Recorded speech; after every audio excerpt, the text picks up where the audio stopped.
Sky Sports with Ford takes you to the heart of the action. Well, it's a great day for the players and for football fans all around the globe. He goes for goal!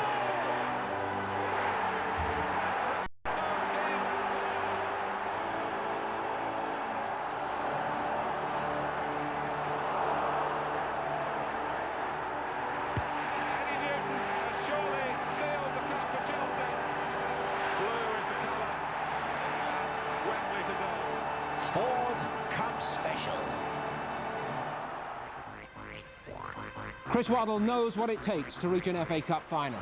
Twice he's reached Wembley, and in '93 he scored for Sheffield Wednesday against Arsenal. But twice, Waddle ended up a loser. Now he's the player boss at Burnley, involved in round one for the first time ever, and in a high-scoring Roses battle against Rotherham. Connor's drive, and Burnley level.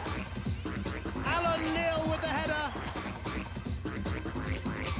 2-2. Burnley 3-2 up. 3-3. Extraordinary game. Well, after that, perhaps the fans tonight would trade a thrill or two for a guaranteed place in FA Cup round 2. They've seen so many years of frustration in these parts. Burnley's fans still waiting for the revival to start under Chris Waddle. When he arrived, this is what persuaded him to take the job. Turf Moor, one of the best stadiums outside the Premiership, a club with rich history and ambition, and Burnley want to get back into the big time. Tonight, it's the FA Cup. Burnley at home to Rotherham. FA Cup first round replay, extra time and penalties should they be necessary. Well, both of these clubs would be lifted by an FA Cup run. The winners tonight meet Kings Lynn of the Dr. Martins League in round 2, and they'll be dreaming of a place with the big boys in the new year. Elsewhere, there's still a big non-league interest in the Cup as well tonight, and we'll be keeping you up to date with all the Cup ties. I'm joined 2 years Rotherham. Missed their best opportunity. At the moment, feel that they could go away tonight and Low season. it was a good. They have tradition, but he's obviously hard. I dare say over the time, little bits of advice here and there. I think if I ever could give him any advice, fantastic. Try and be a fantastic manager. If he still wants to play, as we see him warming up in the starting lineup. When he was last, he was still able to produce 1 or 2 moments of magic. Do you feel with him in the Burnley side, the other players to Waddle to win games for them? I think they would obviously look towards him for a little bit of inspiration, but it is particularly hard when you're playing, because you want to do well, but you also for little points it's going right to. He's also having to learn about football in a lower division to anything he's experienced elsewhere in what was a very successful career, isn't he? Yeah, that's true, but I think if you've been good at the top level, you'll soon get to grips with things at the bottom level. Burnley had a pretty ropey start, but they have improved over the past month or two. Only 2 defeats in 10, and then again, Archie, they came off the rails at Grimsby, even though they went in front in this game, Burnley. Yeah. Paul Weller early on, That was 16 minutes. Very good goal. But then it all started to fall apart at the back. Well, once again, it's bad defending for that goal. You know, they've allowed the runners to come in. Although sometimes you've got to give the team credit for, once again here, Waddle goes in there, it's half-hearted attempt. The full-back's too tight. But once again, it's a superb ball across the box. Away from home, it must be so difficult once you go behind and the thought starts to come back. Here we go again. We're going to lose again here. Well, it is when you're not having a particularly good time. You know, if you were at the top of the league, you wouldn't even bat an eyelid if you were 2-1 down, because you'd feel that any time you could easily get it back. But once again here, you know, they end up, he could have cleared the ball, gets caught in possession, and once again it's a good finish. Yeah, Lee Nogan there on 78 minutes, making it 4-1, that defeat for Burnley. Now Rotherham have picked up, haven't they, after an ordinary start, and they've lost only 1 in 10 now. Yeah. Good win away from home at the weekend. Yes, it was a good one, but they've gone 1 down there to Mitchell early on. Yeah, in fact, start. 45 minutes. Yeah. But second half, it but was once all again Rotherham. they came back, they're scoring goals, and they are having a particularly good run. That was Andy Roscoe there, who usually plays on the left-hand side, but he's on the right there at the moment. And that was And that Steve was, Thompson from yeah, distance. a good distance. I think the goalkeeper possibly should have done a bit better. OK, but Rotherham on a bit of a roll now. Let's get a word with both managers, Ronnie Moore and first Chris Waddle talking to Alan Bentley. Chris, first of all, how would you sum up your time in charge so far? Hectic. No, there's been some enjoyable moments, but there's also been a lot of, I won't say disappointing, but a lot of frustrating moments. I think when you're building a side, which I'm trying to do, at times, you know, you start getting it going as we did early on. We weren't winning games, we don't want conceding, and I thought that's the nucleus to build on. And all of a sudden, obviously, the financial situation stops you building, and you just got to keep going with what you've got. And at times, it can be frustrating. Now, like Chris, you're a new manager. He's got a lot of media attention. From a personal point of view, would you like to put one over on him? Yeah, it'd be nice. I mean, it's nice to win any game, not just because it's Chris Waddle, but I mean, at the end of the day, if we can win today, you know, there could be a big money in it for both clubs. But if I swap you this for a league win? I'll take the league win any time. I mean, the most important thing to Rotherham United is to get out of this third division as quickly as possible. But we entered the cup to win it, so let's see how far we can go. Now, you've played in cup finals, you've scored in one. Has there been any problem motivating yourself for what's your first experience in round one? It was strange, but at the end of the day, it's a cup, and if it doesn't matter if it's a prelim round or whatever, and you enjoy the FA Cup because it's the best, obviously, cup competition I think in the world, and you know, hopefully we can progress tonight and hopefully go into round two. And the money would come in rather useful as well, wouldn't it? And Archie, from Rotherham's point of view, having been relegated to Division 3 last season, they could do with anything they can get in terms of finance, can't they? Yeah, very much so. It's always a good money spinner. Because the next round, you know, they've got Kings Lynn, which obviously either team should beat them. Well, they start favourites, yeah, let's just say that in fairness to Kings Lynn. Yeah, they should beat them. But then after that, you could have Manchester United, you could have an Arsenal, you could have anybody at home, which brings in very good money. Let me just ask you finally how you see this one tonight. I think it'll be very tight. Rotherham top half of the third, Burnley bottom half of the second. I think it'll be very close. Burnley possibly just shade it with home advantage. OK, thank you to Archie Gemmell. Just to remind you the news of all the other cup goals throughout the evening here. Our commentary team at Turf Moor tonight, Andy Gray, and first good evening to Martin Tyler. Thanks, Paul. We're very lucky actually to have Andy up here with us because there was such a reunion going on down there by the dressing room area there. A lot of old friends involved tonight, Andy. It was great. People like Alan Harper, who played at Everton with me, Gordon Cowans, who we'll see tonight, played at Aston Villa, same side, Chris Woods, who played up at Rangers with me, and of course Chris Waddle, who I played on opposite sides against many times. He was trying to take you into the dressing room, Chris Waddle, to get you kitted out. I didn't need much trying, much more encouragement, and you'd have been on your own, Tyler, and I'd have been out there somewhere as a trialist. Let's have a look at the teams. Chris Waddle, only here since the summer, of course, but the side, despite financial restrictions, starting to take shape along his lines. 6 of this team, including himself, new to Burnley this season. All 3 centre-backs, Steve Blatherwick from Nottingham Forest, Lee Howie from Sunderland, and Neil Moore, who had a taste of the Premiership with Everton. Midfield man Michael Williams was with Waddle at Sheffield Wednesday, while Gordon Cowans came here to help coach the team and finds himself in it. Well, on screen, these will look pretty similar, these formations, these systems, but 1 or 2 little variations. For Burnley, they'll play with 3 centre-backs who will mark zones. There isn't a doubt, they'll all mark zones. Howie and Moore, the 3 lads along the back, will all mark zones. No real difference. You watch, oh, I'm having trouble with this machine tonight, I'll forget about that. But on that right-hand side, Chris Brass at number 2. Now, I think he might get room to explode and go up there, the Burnley's Player of the Year last year. In centre of midfield, I know all about Gordon Cowans. Even at 39 years of age, he's got great quality, great ability. And I would expect, Martin, on a good day, that Cowans and Waddle, with their experience and their ability, would have too much for Rotherham. But, you know, this is a cup and you never know. Up front, they've certainly got 2 in Andy Cook and Paul Barnes that have shown they can score goals at this level. Well, 2 former FA Cup finalists in the Rotherham ranks. Bobby Mims with Everton and Lee Glover, who played at Wembley for Nottingham Forest. Number 3, Paul Hurst, shadowed Chris Waddle at Millmoor and has the same assignment tonight. And Ronnie Moore's hand is strengthened by the return of 2 first-choice forwards who missed the first game. That's Trevor Berry and Jason White.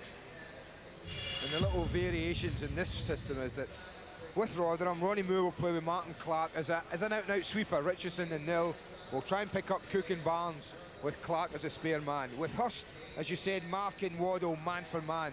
That will, I think, leave a little gap and I'm sure that Chris Brass will try and exploit that down that left-hand side of Rotherham's defence. The other little difference is up front. Chris Waddle will be withdrawn in a front three, but I think Rotherham will go with Glover, White and Trevor Berry up front as three out-and-out front men right across the line, looking to try and do things against Burnley.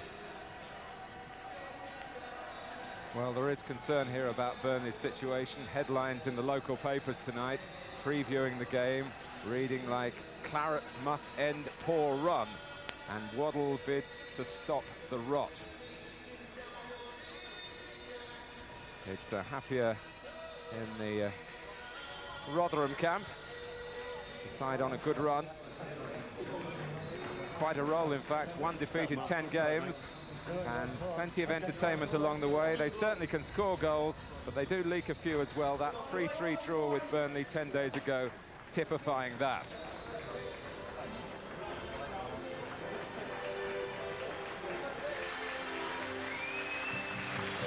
Well, it was a memorable first instalment at Millmoor. Now it's Turf Moor for the second and concluding chapter. A place in the second round at stake. Chris Waddle and Burnley against Rotherham United. It's live for you all after the break.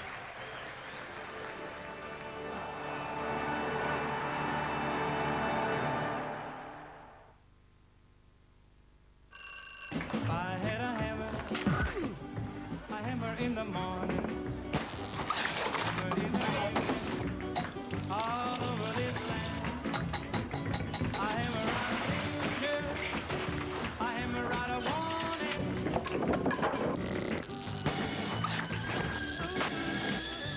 I had a hammer.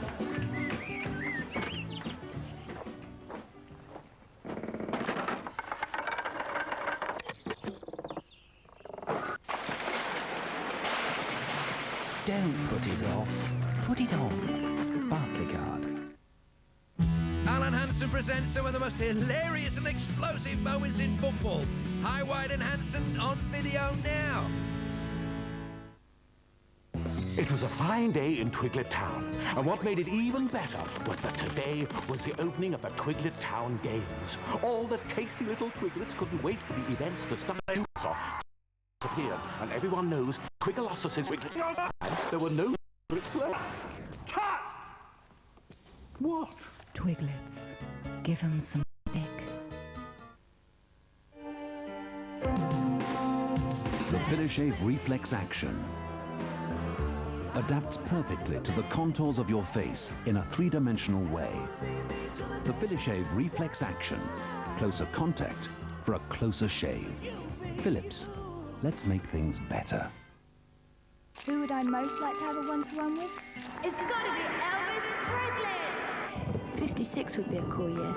He'd be 21.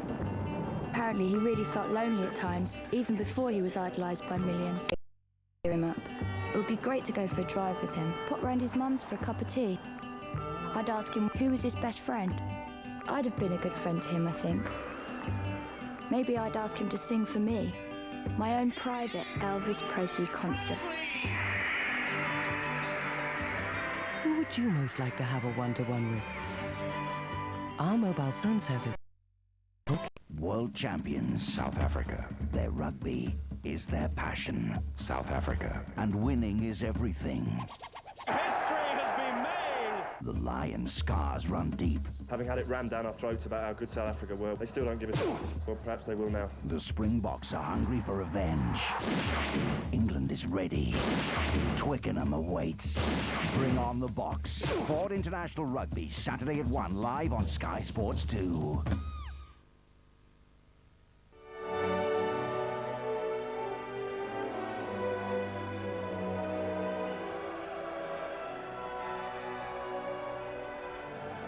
Well, an enticing situation for the successful club tonight. The third round and the chance of big opposition and big money will seem tantalisingly close.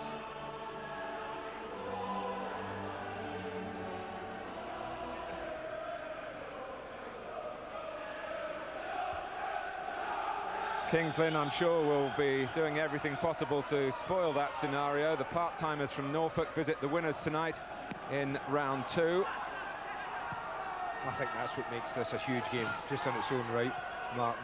Because really, either side out here tonight must fancy beating Kings Lynn at home, and that's passage through to the third round proper, and the possibility of anything happening then. Here's Neil Moore looking for Waddle. And Andy Roscoe got 2 of the goals for Rotherham in the 3-3 draw 10 days ago. He's left-sided, but he's playing as the right wing-back for Ronnie Moore tonight. Also not looking early on, Mark. We talked about Paul Hurst at number 3 at left wing-back. We felt that he would go in and mark Waddle as he did in the first game. Certainly no sign of him doing that right now. He's staying on this near side, left-sided against Chris Brass. Well, Rotherham were relegated last season. They played a league game here as recently as April, and the point they got from a 3-3 draw then wasn't enough to keep them up.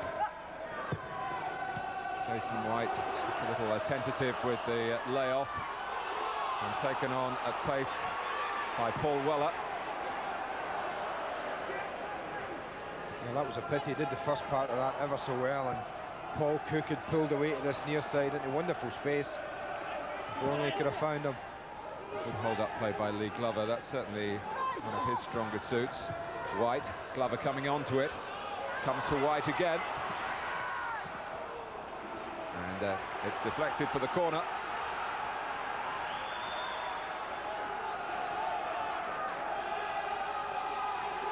Since the first meeting, Burnley have been beaten in 2 league games, 2-1 here by Millwall and 4-1 at Grimsby on Saturday. And given the lack of recent good results, having an early goal down here could be detrimental to morale. Chris Waddle trying to make sure that that doesn't happen.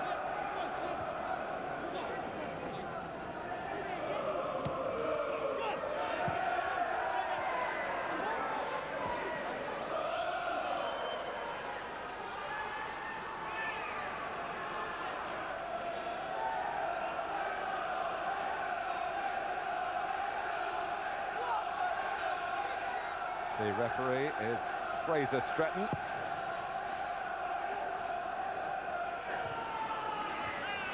Alan Newell with the header.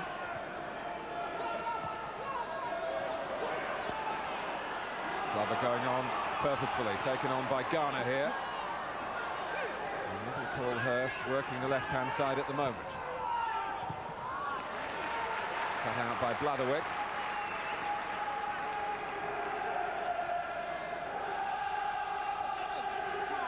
There's ground really above Burnley's current station in the football hierarchy. Great facilities at Turf Moor. But maybe not quite the finances to back the ambitions of the club at the moment. You think of comparisons with another Lancashire town, Blackburn. I suppose the only difference really is the backing of a man like Jack Walker. Lovely turn by Cowans. A cameo of what he's very good at. Cook, supported by Cowans again. This is Michael Williams, and now Brass. Chris Waddle has always liked to work on the right-hand side, cutting in and teasing a ball in there that had Rotherham hoping. Great ball, he can do no more than that, the manager. Just tucks it in, doesn't look to go past anybody, it's just shifts it onto his left side, says, go on lads, get in after that. And it's only because it's bending towards the goal. They run out of grass, and Cook and Barnes really can't get on the end of it. But a real testing cross early on. Well, football's old soldiers don't just fade away, you can often find them in the first round of the FA Cup. Including Bobby Mims, an FA Cup finalist back in 1986.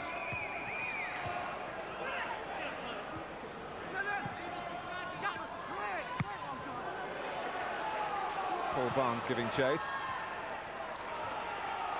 Martin Clark playing as the free defender, getting a chance in league football at last, at the age of 27. And of course now a chance in the FA Cup of being involved in Rotherham's attempts here to add to what was a very good weekend for Yorkshire clubs at the higher level, with Sheffield Wednesday and Barnsley winning at Anfield. We saw Leeds United come on strong late on to overturn West Ham. Will it be Rotherham's night across the Pennines in Lancashire tonight?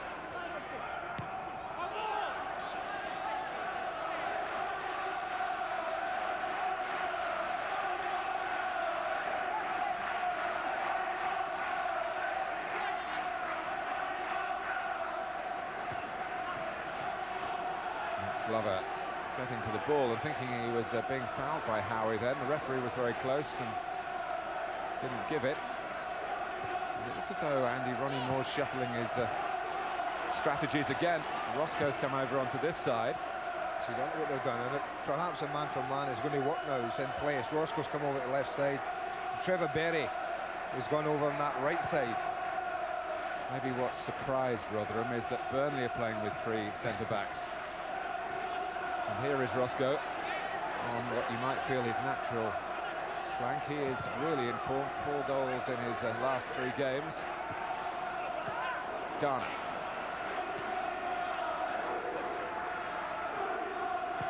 Forward by Clark, and it's over the top, and the flag is up. Decent ball. Not much in it. Dropped it in lovely. Very, very close. You can see this near side, Chris Brass actually, his hand went up in hope.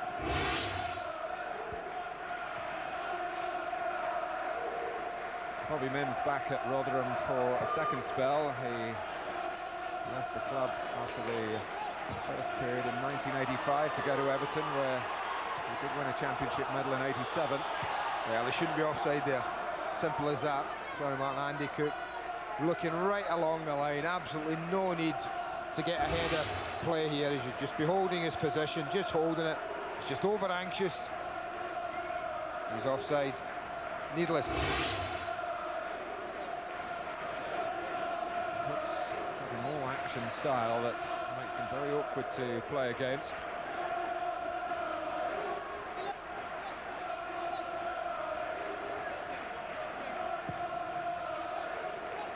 White going for this one for Rotherham.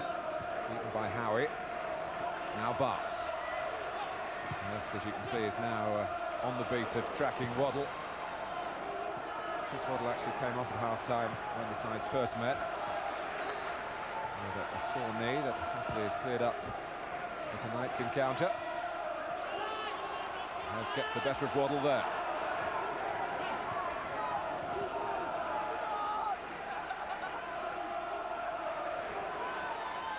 Cowans. Grass making a long run down the right-hand side, but pass just a little strong for him, and the best he could do was to keep the ball in play.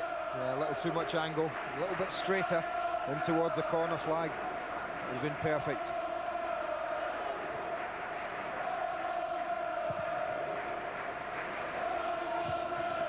It's Blatherwick taking White. A little bit of a risk, Jason White playing tonight. He's only back in training yesterday, but here he is showing some power. Glover.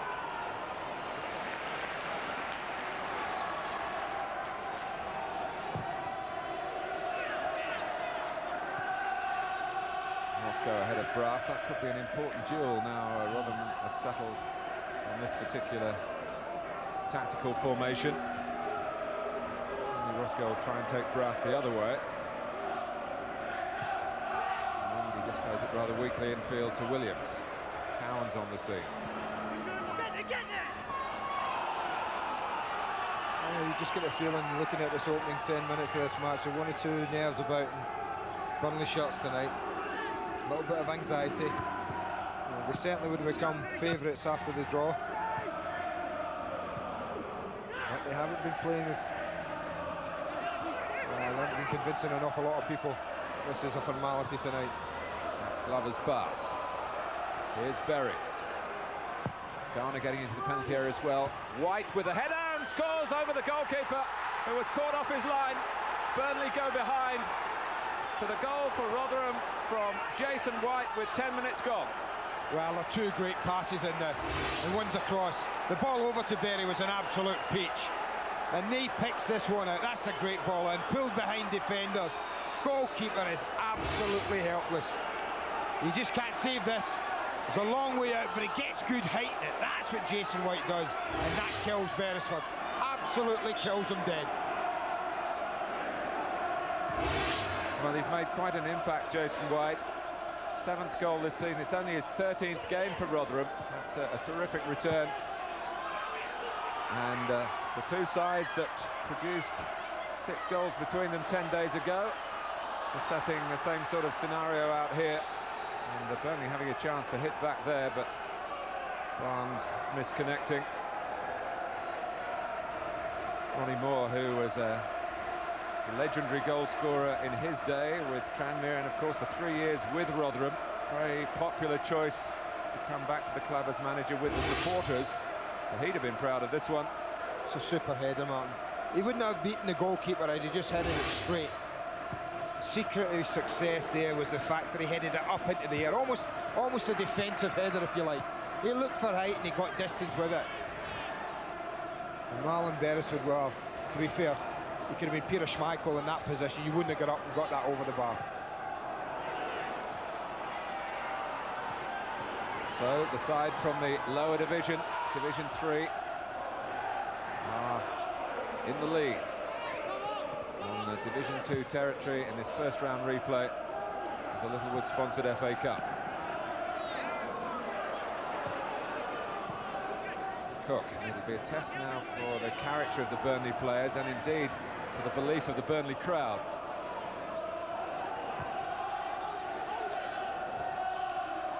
Weller's header, cleared by Richardson.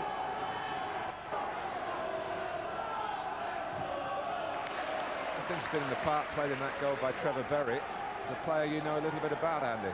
Yeah, he was. A lot of people had watched him when I was at Aston Villa with Ron Atkinson, Martin, and he had a lot of big clubs in the first division as it was then. Really had an interest in him, and Big Ron and I, we managed to sneak him and get him into Aston Villa. You signed him from Bournemouth. That's for, right. What, about £50,000? I think it was, yeah. Rotherham got in for around 20,000. Didn't make the impact that clearly you and others had hoped for on the bigger stage.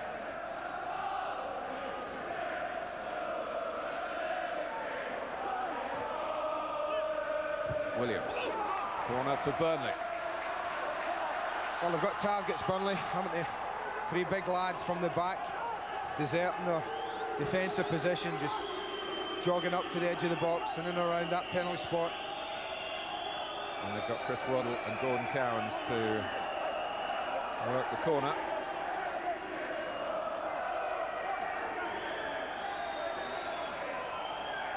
And it comes from Waddle. And Mims has to save it. Blatherwick! He's offside. He's right on the line. He's unlucky, you know, I have to say, because the header took him in there. And when it was cleared initially, he was just stuck on the line. I think it's Lee Howie is the culprit. It's a real testing cross again from Chris Waddle. You see how he goes in on the first header. He's offside, he can't help it. I think the fact the ball actually struck him influenced the referee as well. I think had it gone straight in and past him, you know, it's one of those decisions the ref just might have said, well, that's a goal. The fact that the ball did strike him might well have influenced the referee. Here comes Brass. Well, this is a good response from Burnley.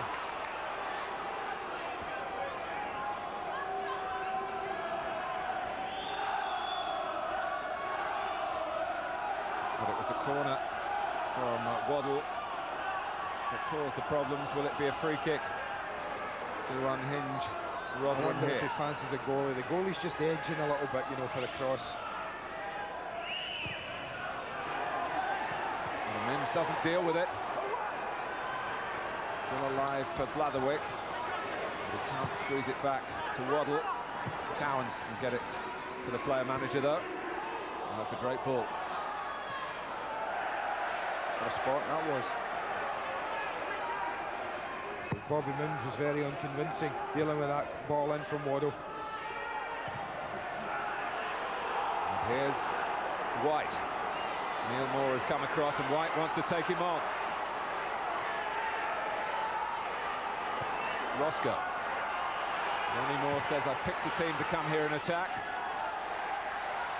Well, that's what they've done. They've shown no sign of just sitting on anything or being negative and tentative and seeing how the game goes.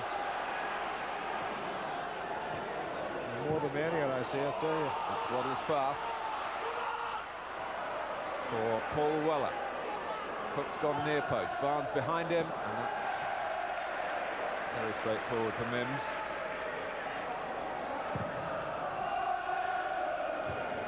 Rotherwick getting a boot to it in front of White. Cowards.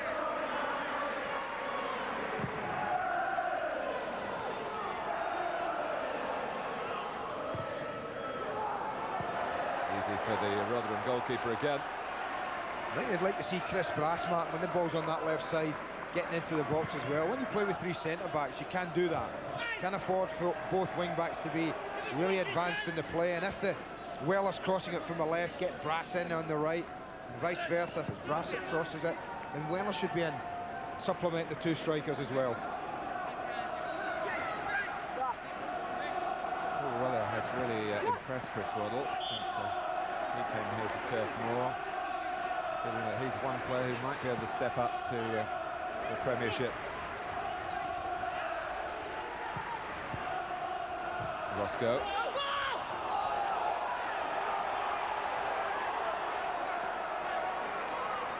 Andy Roscoe's a Liverpool lad who started his professional career at Bolton.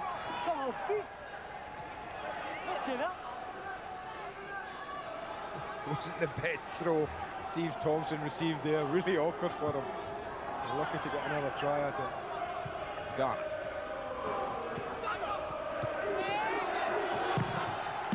Rotherham have a corner off Williams.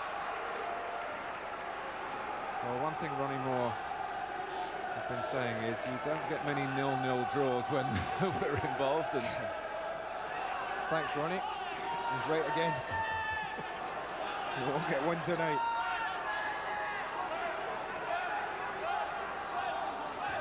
Richardson's made his way to the near post. White coming with the goalkeeper. Beresford gets it cleanly, using it towards Barnes.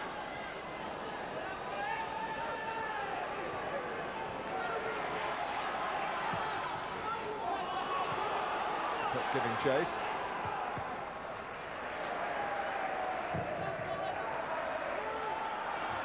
Steve Thompson, who joined Rotherham from Burnley at the start of the season, so it's an intriguing evening for him. Just trying to guide it down. Glover had taken up a great position too. Cowards. Now Blatherwick, who had the chance to stay with Nottingham Forest, but didn't get to regular first-team football here and made the move.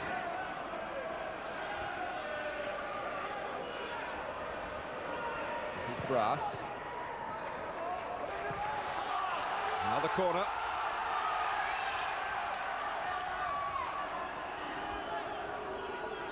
With the old duo again. Amazing how many clubs use this corner now, Mark, as well. They just set it just a couple of yards out, just to open the angle up a little bit. That's certainly why Chris Waddle and Gordon Cowans want the two Rotherham men back the proper distance, so they're not closed down. And they're not. Oh, and Mims, what's he doing here? He was almost right. He just looked all over the place, Mark. He didn't look as if he picked up the flight of the ball at all. Bobby Mims, I don't know whether he's behind players, but he didn't look to get it one little bit. Talk about good fortune. Well, you think now Chris Waddle just want to put this one right in by a rather nervous goalkeeper. Experienced though he is, when you look at Bobby Mims' record, he's actually only played 3 full seasons. One of those was with Rotherham back in 84-85. Had a couple when he was a regular at Blackburn before Tim Flowers came on the scene. And here he is now after maybe too long a spell of inactivity, always on the bench, of course, at Blackburn for so many years.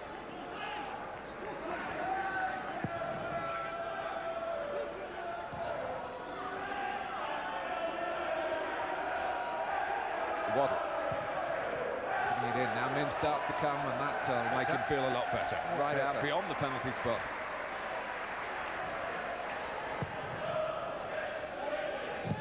Blatherwick. Nicely taken by Barnes. Cook trying to stay onside, but he's not. I'm not so sure I agree with that one this time.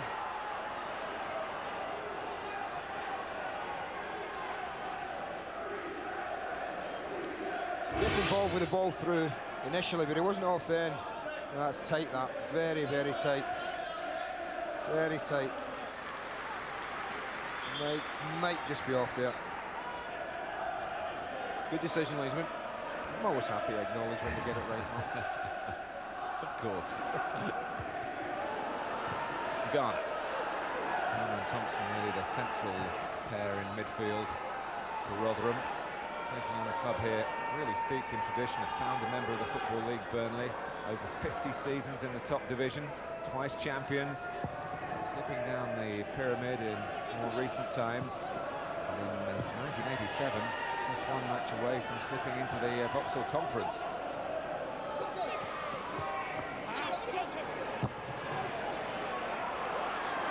Roscoe beaten to it by Brass. Cowans knowing where the space was, and Brass responding to the pass. And taking on Andy Roscoe, who's done well to stick back at him. Good stuff. That's good committed football all round. Real determination from both Brass and Roscoe. One to get there, the other one to stop him and deny him the crossing opportunity. Good stuff. But you really do fancy this corner situation is going to lead to a Burnley equaliser. Rotherham, by the skin of their teeth, the threat survive again. It's what you mean about quality, and it's there for all to see. Corner after corner has been put in to just about the perfect position that encourages the Burnley players all to going after it and absolutely petrifies the Rotherham defenders and goalkeeper in dealing with it. There'll be a role reversal here. Now Chris Waddle saying, can you do the same, Gordon Cowans? It's not quite as good quality. That's Howie trying to come up with a similar sort of looping header to the one that gave Rotherham the lead.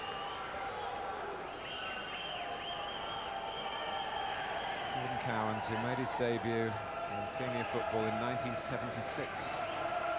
But you played in that game, man. I might have done. Either that or I was injured. I was certainly at Villa with him then. There's a fair bit I might have been injured.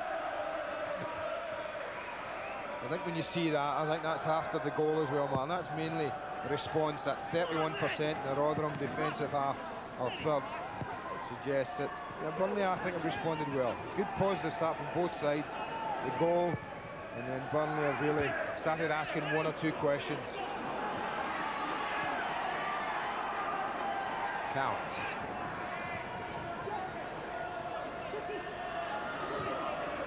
Waddle. Hurst trying to curb his threat. And if they go up the pitch together side by side. No, they're just trying to make it 10v10 running with. That's what he said. He said, I don't care what happens. He said, I know it's a horrible job to do if you're a footballer, man mark someone and just be given that job. But he's obviously prepared to go 10v10 and totally nullify Chris Waddle. The one thing he can't, one place he can't mark him is set pieces, and that just might be where, if it's a frustrating night for Chris in general play, he might use his ability at set pieces. Wide.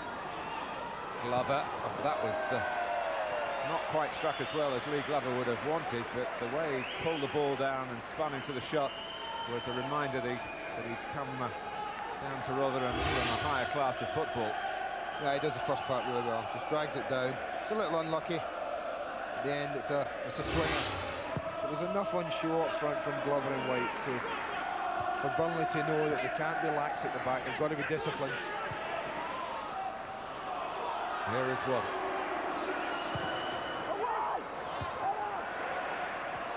And Hurst taking it down in an area that was perhaps unwise to do so. They got away with it. Michael Williams looking for a corner, asking a question to the referee, but getting no joy. Paul Hurst has played at Wembley with Rotherham, one of half the side who were survivors from the winners of the Auto Windscreen Shield. Just over 18 months ago.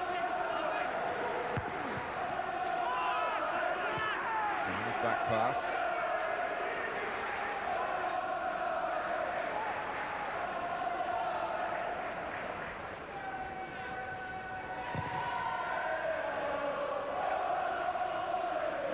White. Ploughing his own furrow here. Glover!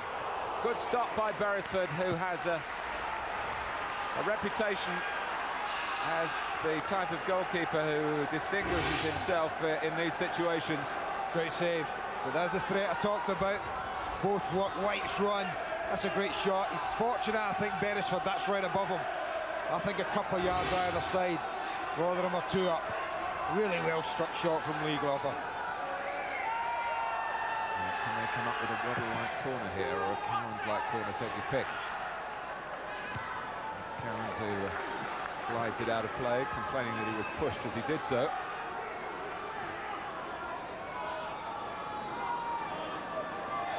Poor Chris Waddle had a dreadful start as Burnley manager. They didn't score a solitary goal in their first 6 league games under him, but things have picked up, particularly in October. They went on a 7-game unbeaten run. And now it's gone back into a slump. Maybe the wind can change. A goal behind, and they're being pressed by Roscoe here. Now Williams, maybe a break on for Burnley. Big challenge by Richardson. Was just lurking for the right sort of service on the right-hand side.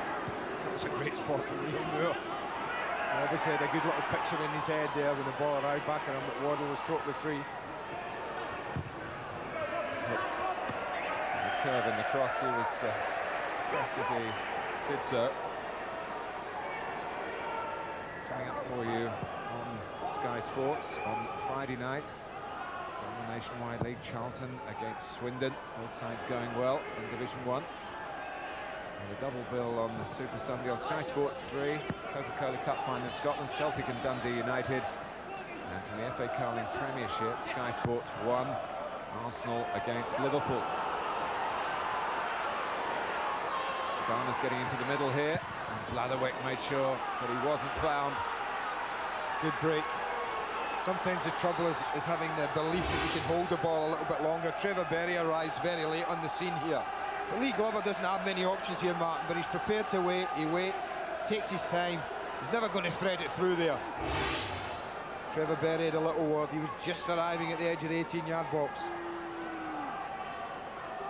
Really looking for it on the break. Roscoe to take it. Waddle having trouble clearing it. I think Beresford was able to pick it up. Williams is always on the fringe of things with the Sheffield Wednesday, a chance for him to rebuild his career in his first season at Burnley. Just 1 or 2 dissenting voices in the ground. That won't help Burnley one little bit. The game is far from over. It's time for support. No, that's easy for me to say. There is a time for support. Rotherham fans, on the other hand, in full voice behind their team. Happy to see the flag go up against Barnes.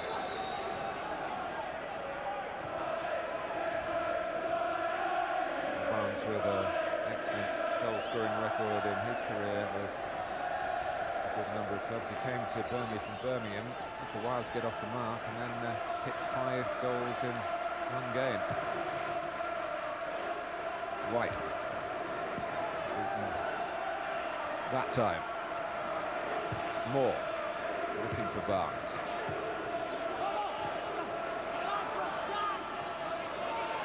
Richardson. They're not tight enough on White.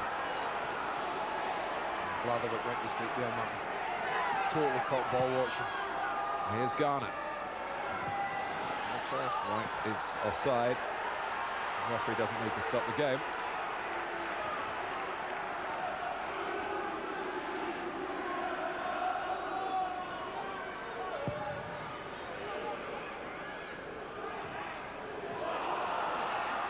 The two showing signs of linking up there with Cook's header, chased by Barnes. There's too much on it. Glover.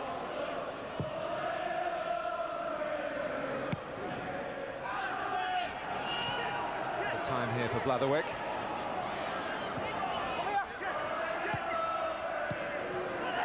Back to him by Waddle.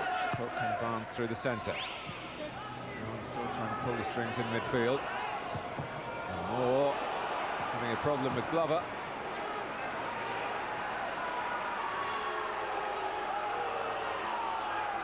Again, you can sense the anxiety amongst the Burnley supporters.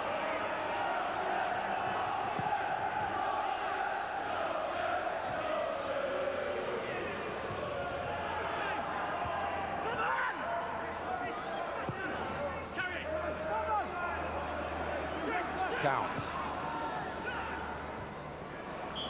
An open play, Mark. Rotherham have defended pretty well for the majority of this half. I think they'll be really pleased, Ronnie Moore. The main anxiety and concerns been in things like this: set pieces, dead balls, corners, free kicks, and delivery has been very, very good. While Chris Waddle's playing, the decisions from the sidelines are made by Glenn Roeder.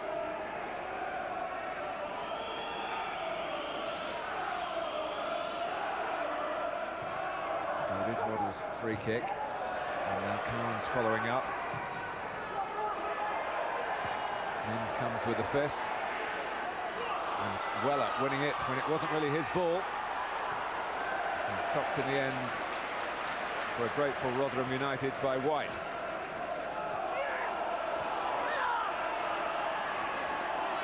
Williams, now Blatherwick.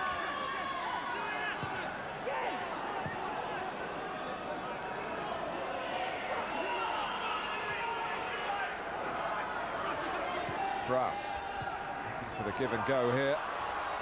And Roscoe again, we talked about that battle early on, and it is a very good contest. Change of play zone and spot it.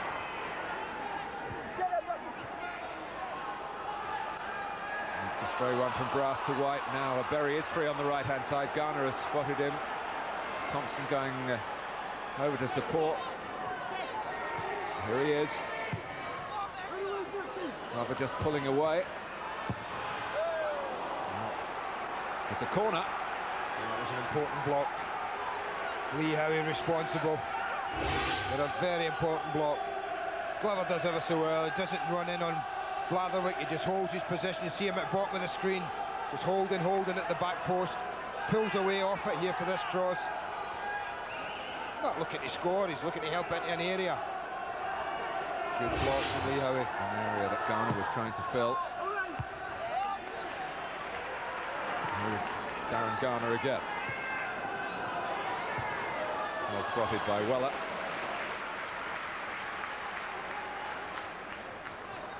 He's been in the team on the right-hand side of a midfield four, but he's the left wing-back for Chris Waddle. Edging ahead of Chris Vinicum, who's on the bench tonight. Rangers fans might remember him.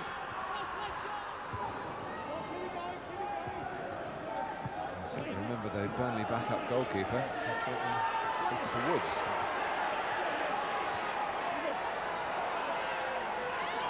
Now we're in danger of being caught in possession.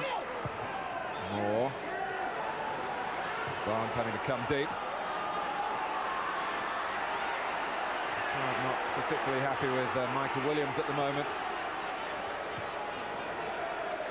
And they just let one or two things just get away from him. It's unfortunate. And it's a collective responsibility. Burnley have won only 4 of 23 first-team games this season, and they're a goal down to a team from a lower division. And the fans sensing that the possible thrill of an FA Cup run might be slipping away.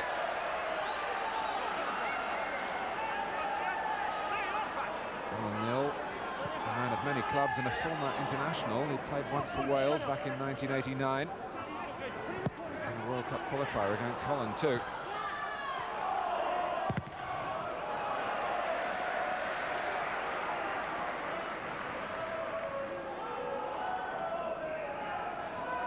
Martin Clark was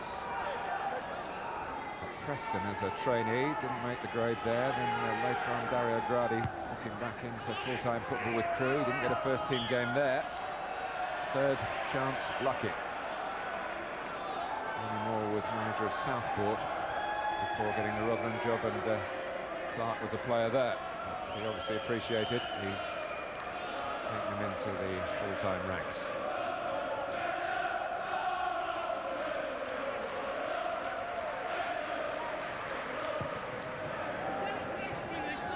To go to half-time.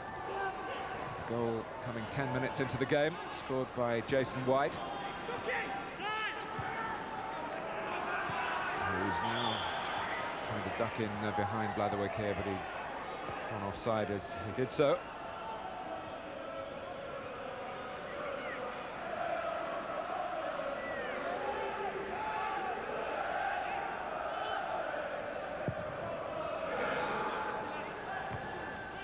Brass. Clark there, working well between Richardson and Nill.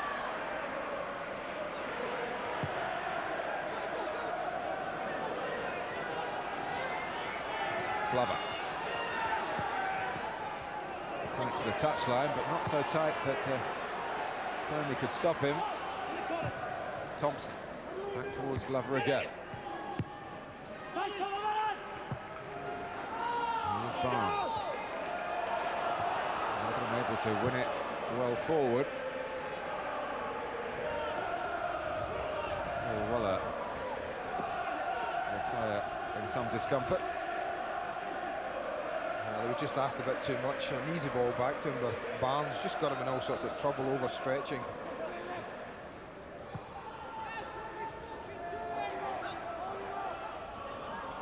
Crafty work from Glover. White going near post. Always favoured the goalkeeper. The difference of free play, Mark, has been the front two on both sides. I think White and Glover have been far more of a threat than Cook and Barnes. And that's been the difference. Talking to one or two of the Rotherham players earlier today, and they were saying they think Lee Glover is too good for this level.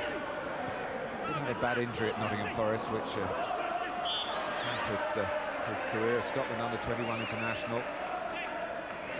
Missed rather more football than was good for him because of injuries at the City ground. But the worst spells when Brian Clough showed great faith in his ability.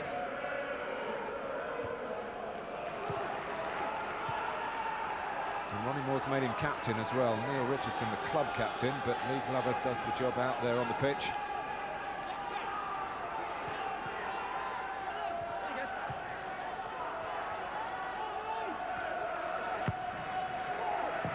Cleared by Clark. That's Glover again. Screening the ball beautifully. Garner, knowing where Roscoe was, couldn't quite find him. It was not the easiest ball to guide on the volley. No, the idea was a good one. The fact that he had spotted Roscoe going on was to his credit. Thompson has always been a good passer of the ball. Roscoe, White, Beresford didn't get there either. They can do no more. That's a fantastic ball. At any level, across the edge of the 6-yard box. It's saying goal. If you want to tap in, if you're a striker, then this is a ball for you. So unlucky. Maybe just a yard too near the goalkeeper, but that's been picky. It's a super ball in.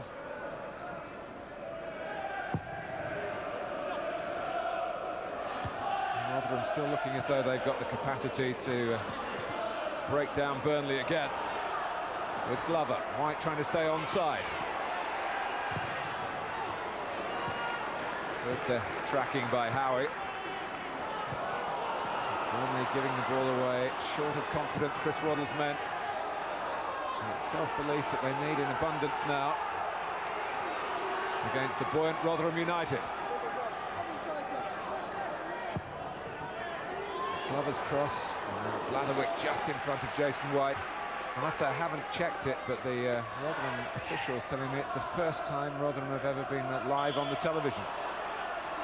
Well, it could be a memorable night, yes. They're obviously enjoying it.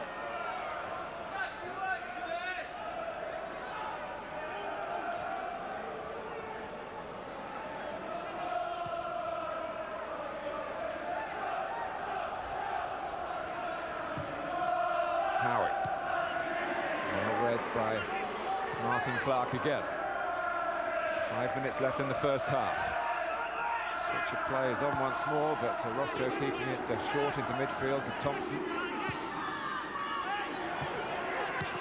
Berry.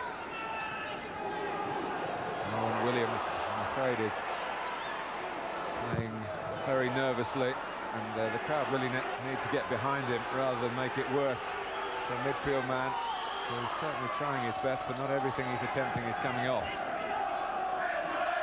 Barnes, who's certainly got the ability to turn this with his finishing skills. He didn't have too much to aim at. I don't think there was much doubt that Paul Barnes, with his single-minded approach, was going to go for goal, although Cook was in the centre. Yeah, they get back, they get over the side and in behind them for about the first time. It's a decent effort from there. The angle's very, very tight.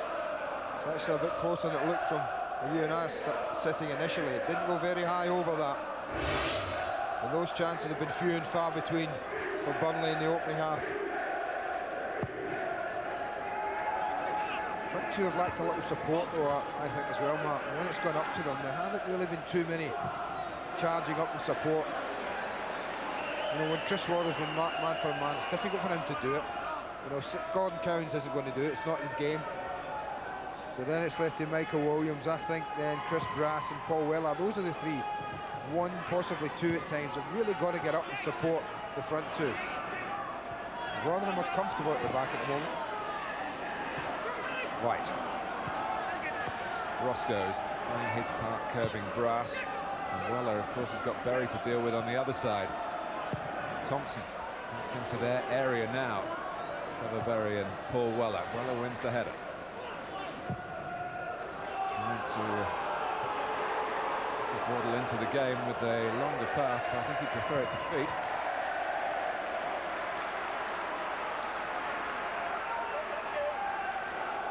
FA Cup finalists with Tottenham and with Sheffield Wednesday, but a loser at Wembley in both those years. Influenced the competition last season with Bradford City. Remember that great goal at Goodison Park. Williams.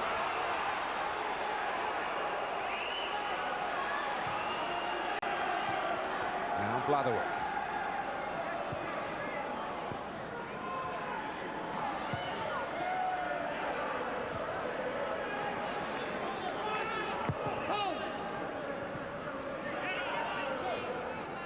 Burnley, let me remind you, in the bottom four in the second division.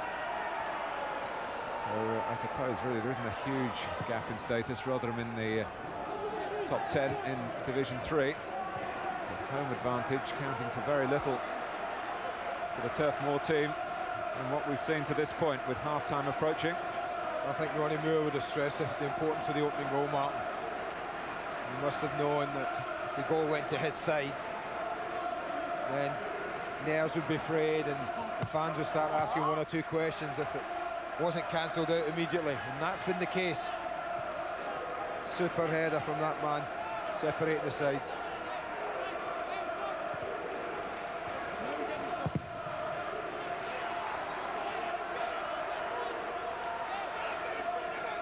Thompson. Well, Trevor Berry and Jason White, gamble taken with their fitness. And so far the gamble is paying off for Ronnie Moore. Berry with the throw.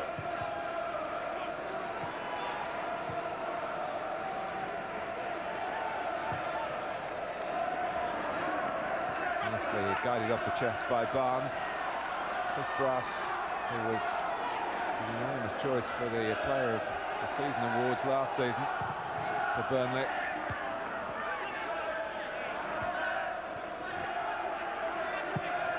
Roscoe teases it forward for Rotherham. Blatherwick's header collected only by Glover. Thompson.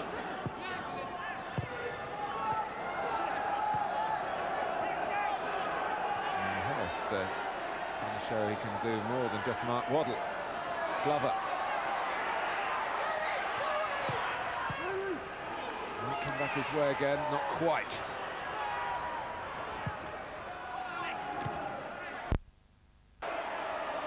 for Cook, and vigilant defending by Richardson, who was released by Rotherham at the end of last season. But when Ronnie Moore arrived, decided that he would stay at the club. Williams. Now Brass. And Richardson right alongside Andy Cook, and no sight of goal for the Burnley striker. He did get an equaliser here a week ago against a very good Millwall team in a second division match, but Millwall went on to get a win in the second half.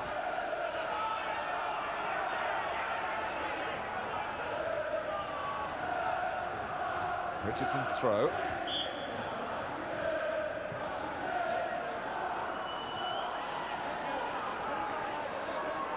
Well, they could do with good delivery here. It really would change the atmosphere at a very subdued Turf Moor. We're in stoppage time at the end of the first half. They have got players capable of getting to these free kicks, like Moore and Howie and Blatherwick. It's a bit high. I obviously like that one in swung, that in swinger, because on this side it's Chris Waddle's left foot that's been taking him, and I notice that side Waddle just steps over it and it's left to Counts to try and swing it in. Well, it's easier to deal with when it's in swingy and high. I think if you're playing at that kind of shape, it's got to be head height and played with pace.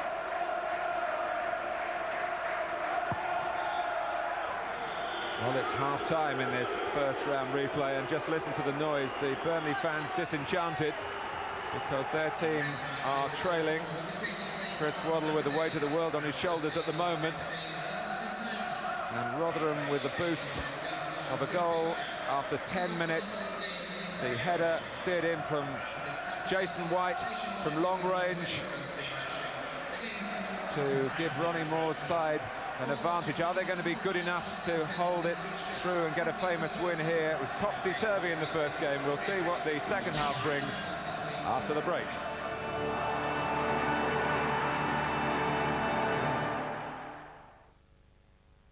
I am a very stylish girl. You're a date who's always on time.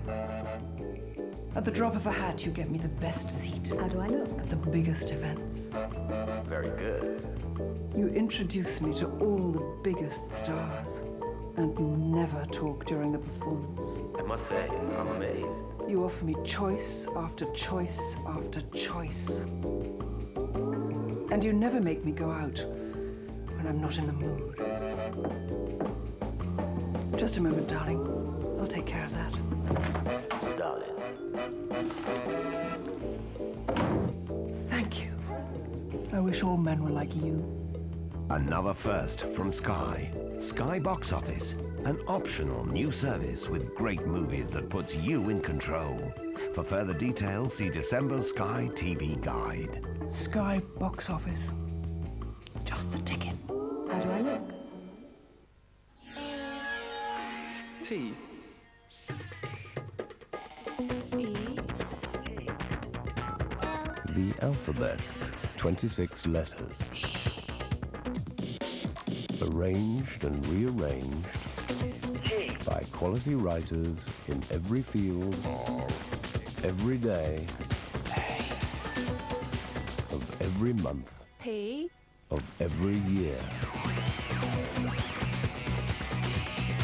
H. To create Britain's best-selling quality daily, The Daily Telegraph, the A to Z of life. Are you hiding something? Underneath the hair you have is the hair you want. Reveal your hair's true potential with new advanced Pantene system. Now with even more provitamin B5, nothing penetrates deeper, while the formula replenishes shine from root to tip. Even damaged hair can become more healthy looking hair can become more shiny. Try it for 14 days and see. New advanced Pantene Pro V system for hair that looks so healthy it shines. Go ahead, release your hair's true potential. Shocking, man! I couldn't believe what my ears were telling me. You just pay your money for this wicked mobile, and that's it. It's totally manageable. There's no strings or contract things, so I can express myself when and where I like. No talk, no pay, man. You don't have to do anything again. You buy this phone in a box, and nothingness till infinity. Does my head in? And you buy like a phone card when you want to use it, and then just talk. The pay-as-you-talk phone in a box. For a shockingly easy way to own a mobile phone, the word is Vodafone.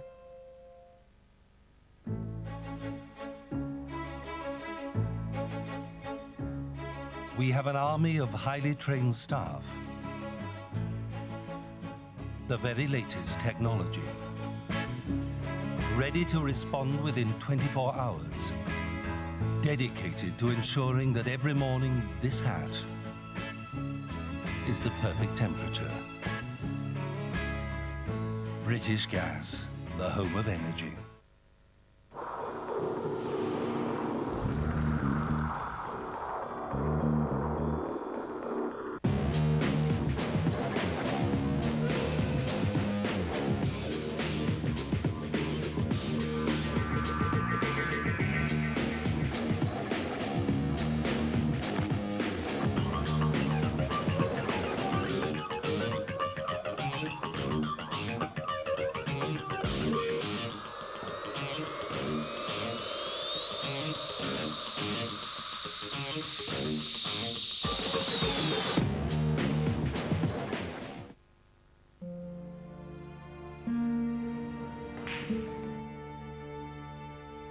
If you're looking for a quiet night in, get a jigsaw.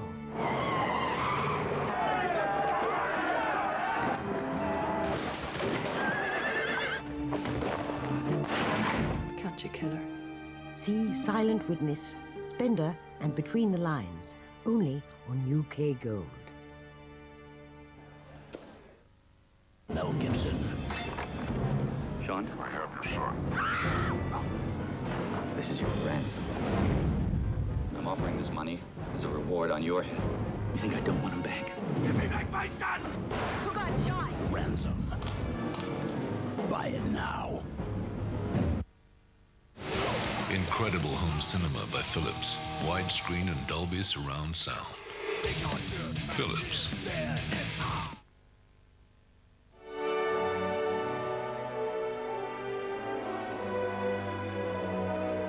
There's live World Championship boxing Saturday night over on Sky Sports 1. This week, John Saxton defending his WBO and IBF Intercontinental Light Welterweight titles against Rimvidas Bilios. Live boxing, 9:30 this Saturday night, Sky Sports 1.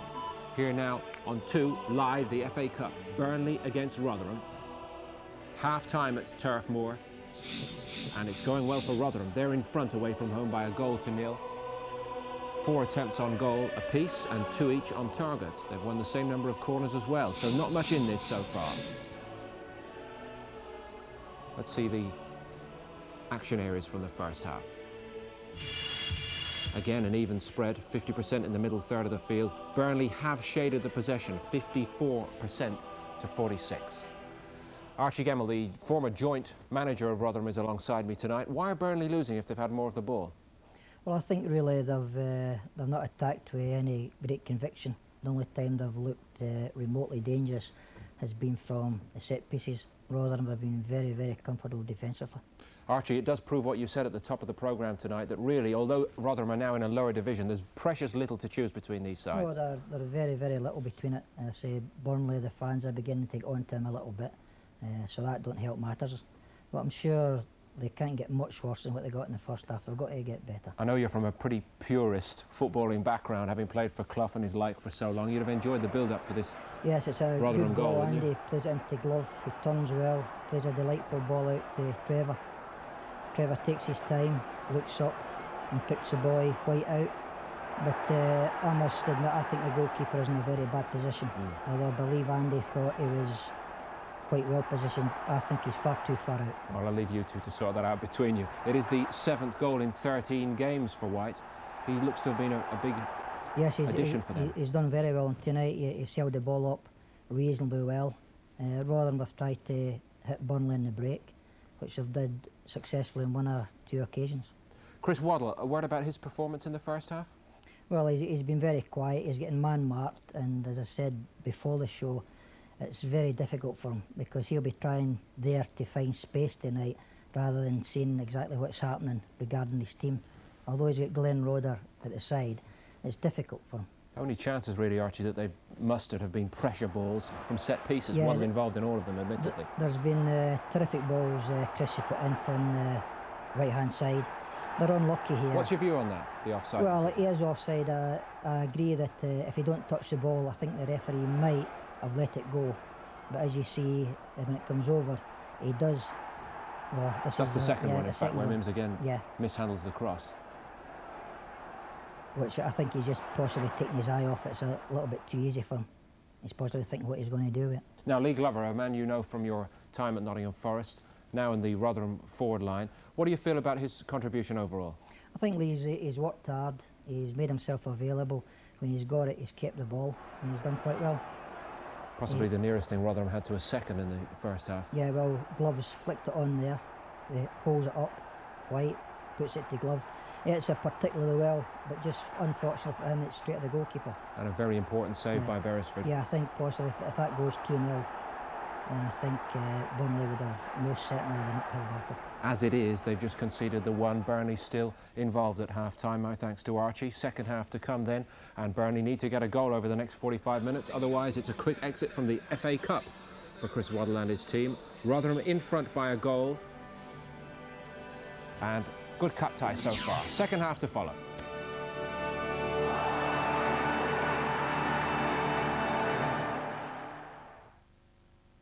I think the man who has killed 5 women was just in your apartment. Sigourney Weaver. I don't know why, Holly Hunter. but I do know he has a plan, and you seem to be a part of it. Copycat. Premieres 10 o'clock Saturday on Sky Movies Screen 2. When you walk the streets, what worries you most? Muggers, drunks, thugs, or meteorites? Up to 18,000 crash through the atmosphere every year and don't stop until they hit something. Discovery Channel. What's really happening? I think I'll drive to work today. Mrs. Jones? Fine, Mr. Jones.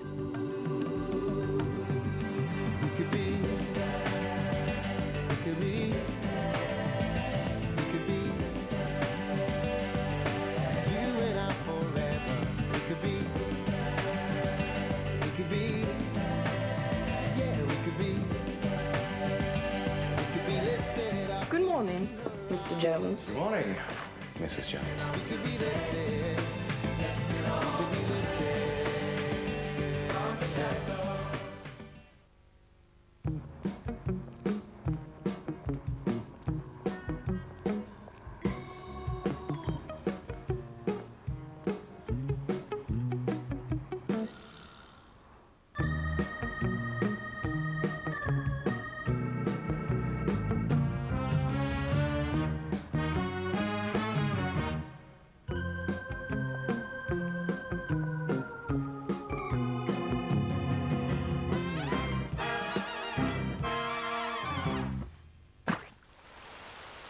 Don't put it off. Put it on. Barclaycard. Aliens seeking the sharp taste of blackthorn have not invaded Earth. Trust me. Trust me.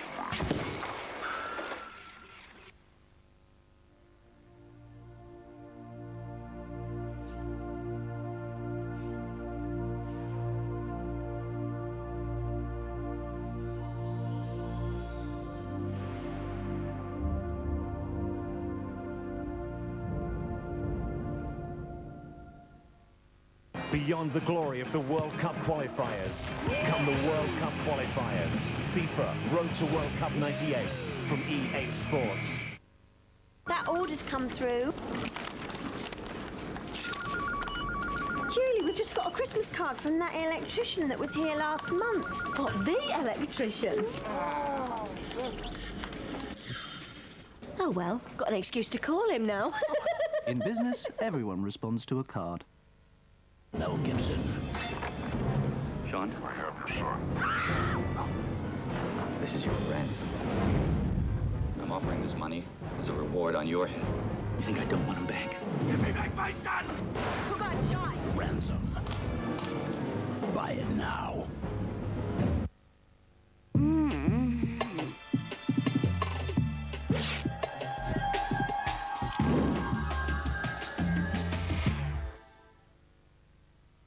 That's a family of 4. They're over 2,000 feet away. Can you hear them? A shark can. And you can reach them in less than 45 seconds. Discovery Channel. What's really happening? This Sunday on Sky Sports, you can be at 2 huge games at once. At 2, the Scottish Coca-Cola Cup final. Celtic's big-name stars must dazzle to end United's Tangerine Dream. At 3, Ford Super Sunday, one of the games of the season from Highbury. Arsenal and Liverpool, 2 of the slickest passing teams hunting for the Premiership title. 2 live games, 2 channels, 1 Sunday afternoon. Just part of a great weekend of football on Sky Sports.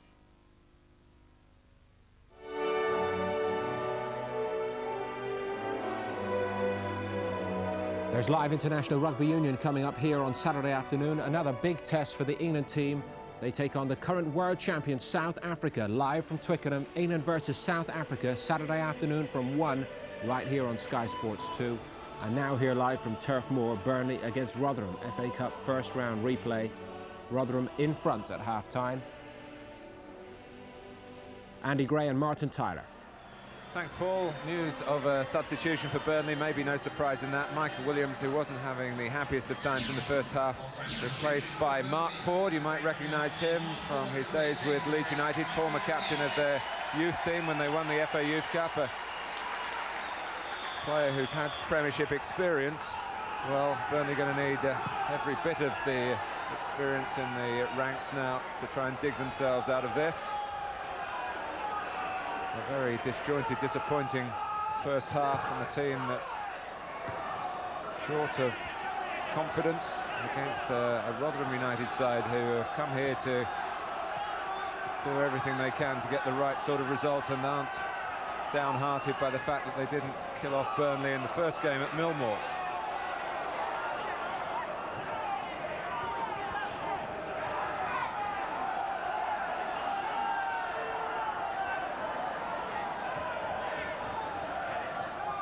Let's hear about that substitution from Alan Bentley. Alan.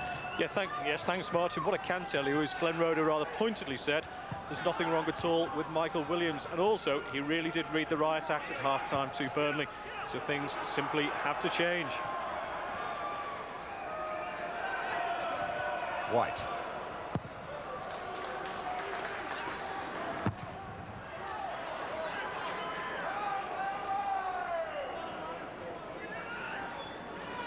Well, I don't know if that's a change that there's Lee Howie. personnel. Lee Howie just suddenly, I just thought he'd get caught upfield.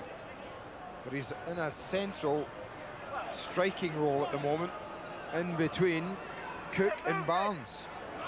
Well, of course, in his time at Roker Park, he did alternate between playing at the back and playing up front.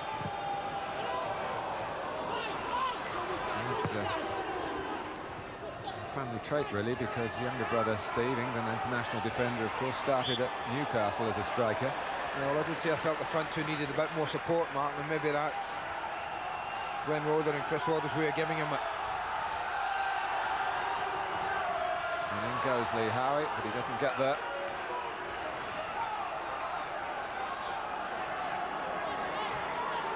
So it's 3 centre-backs for Rotherham, dealing with 3 pretty central strikers for Burnley. It's 1v1. It's going to be interesting if Rotherham stick to that.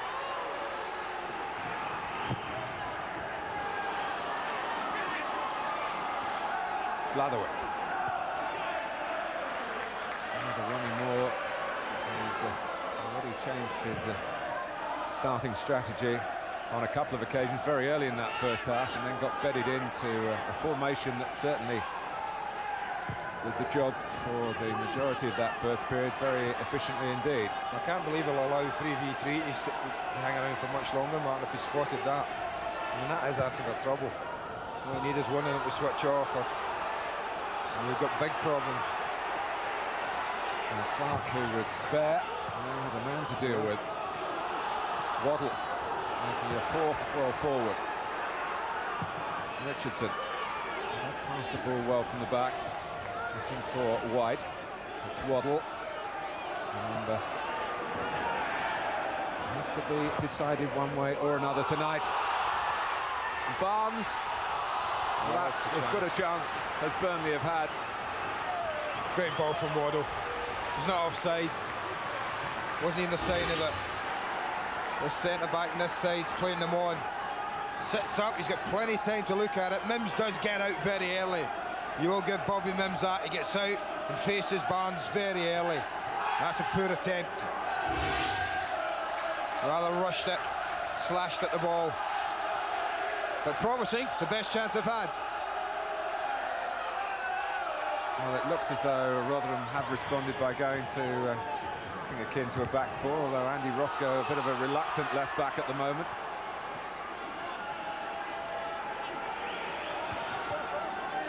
Well, it's something they have to address, man. As I said, they can't allow 3v3.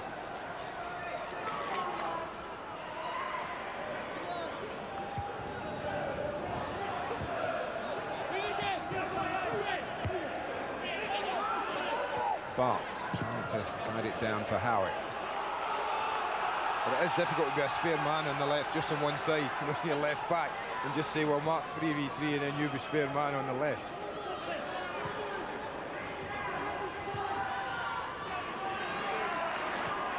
There's very little width through that part of the pitch for Burnley. They are three very much middlemen, the attackers, Barnes, Howie and Cook.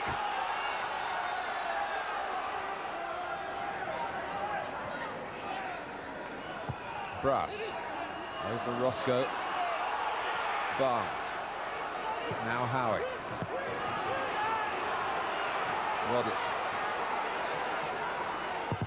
Can't get the cross in. Expected the check back onto the left foot. But so did Hurst. Waddle tries again. Like a clean ball there, but not spotted by referee or Dave Hawlett, the assistant on the far side.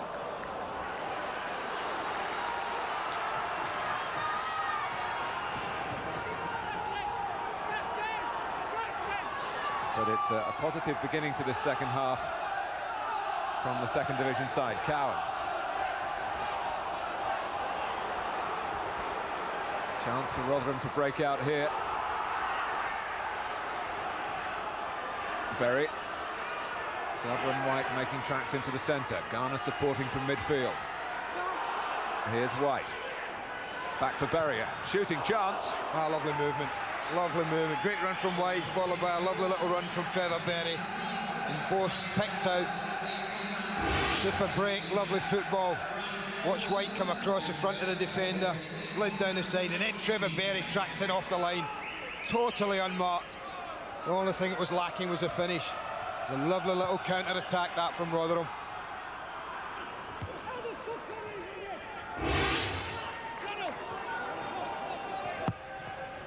Forward by Brass. Suddenly Barnes being picked out more now. Cook, free kick against him.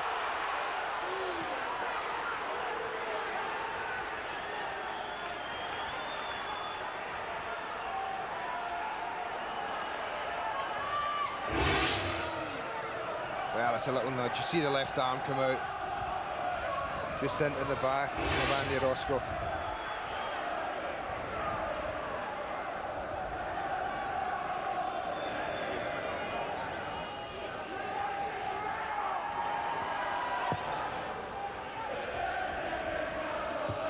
Blatherwick getting the better of White.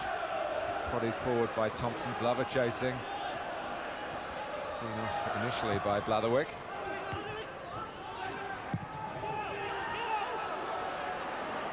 More ricocheting off White, and indeed one of the Rotherham goals in the 3-3 draw happened in similar circumstances, something that Andy Roscoe was happy to claim but knew very little about. Delete by Moore. Ford. Clark picks it back to Mims. Need a sure touch there and have to kick it away from the on-rushing Burnley player, the substitute Mark Ford. One of the problems Ford had with Leeds, and I think it's still with him here at Burnley, is he does get himself booked an awful lot for reckless tackling. Very committed player. Needs to apply that commitment properly, and Weller and Wardle at odds there.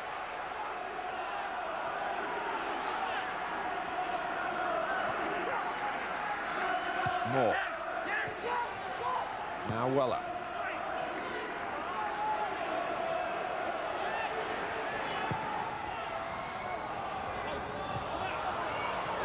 Well, if you could have taken it on the full, it'd been a lovely ball. As soon as it hit the ground, it was always skipping away. It's a good idea. It's good angle on it. And they've been able to just cushion that on the full before it bounced. He would have been through.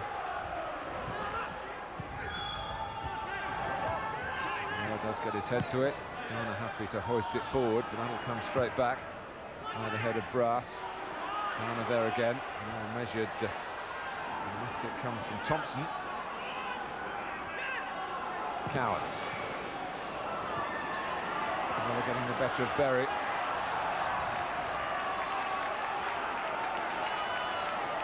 The crowd recognising that there's been an upping of the tempo by Burnley already in this second half. Barnes. Brass. Cook going near post. Solidly away by Alan Nill.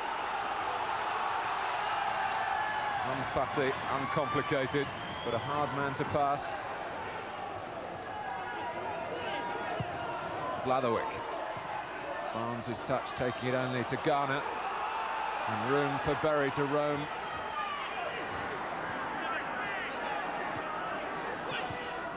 Thompson. Not quite in sync with the movement of White.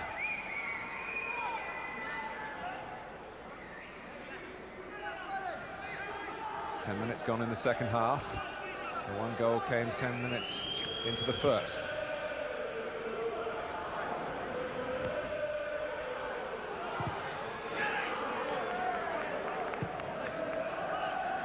Well, the back three of Rotherham, Martin, have had to work harder in the opening 10 minutes of this half than they did, probably, and do more work than they did in the whole of the first 45. Waddle. That's the first to get to him, but he can't stop the pass. Steered across for Brass.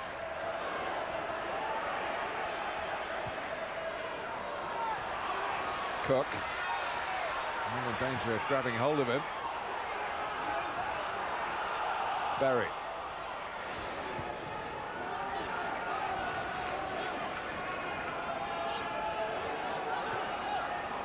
Cowards. Now we're getting to it. Barnes might pick up the pieces here. It's still Barnes. And, they had three in the goal area, Burnley, but no one coming in from the deeper position.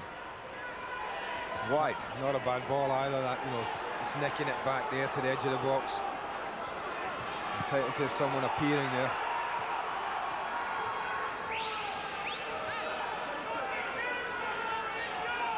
Well, they've definitely restricted Roscoe now, Martin.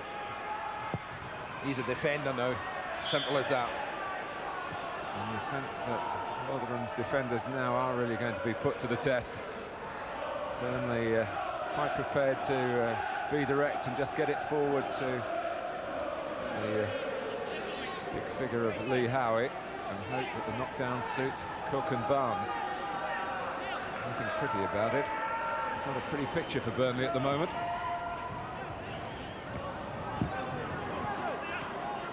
Here is Howie. So no stranger to playing up front.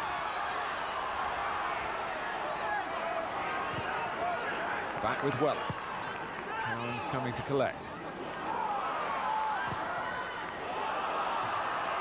Oh, Barnes challenging, and that was a ball that ran back to Mims. It's important. Here's Roscoe, Martin. Here's what we mean. That's him back in. He's getting back round on the cover as a defender. First 5 or 6 minutes, he wouldn't have been anywhere near that position. Ronnie Moore, those had to address it. He's done so well. And they've withstood that opening 10 minutes. Off goes Cook. Tied up by Richardson. Great distance to Mims's kick, but Rotherham alive to that. White's looking as though he's starting to feel the pace. He has been, as I say, been injured and not had any training until yesterday for a week or so. Now Cook, and Berry got back well.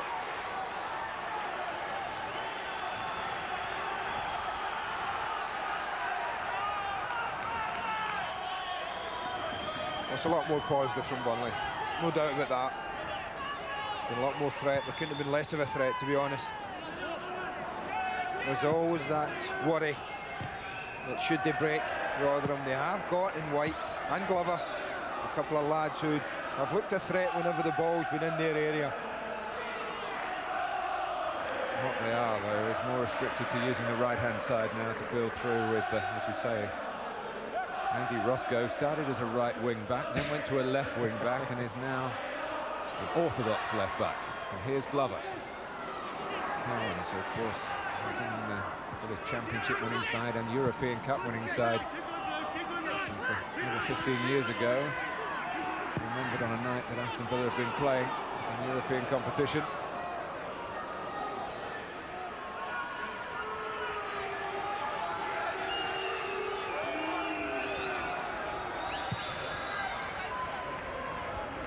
It's on his own. Oh, and more. Looked in trouble. Got lucky. It's that old one when the ball bounces, you don't meet the header, you don't clear it on the full. As soon as you let it bounce, you always give yourself problems as a defender. It's a little bit of luck, could have dropped anywhere. 15 minutes of the second half in which Rotherham have been restricted to the occasional counter-attack. Now they have a corner.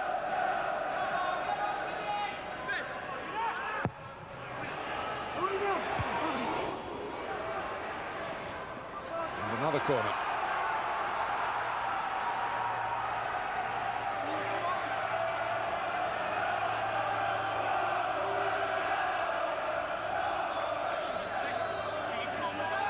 And Berry just debating what's the best policy here. Jason White waiting by the far post.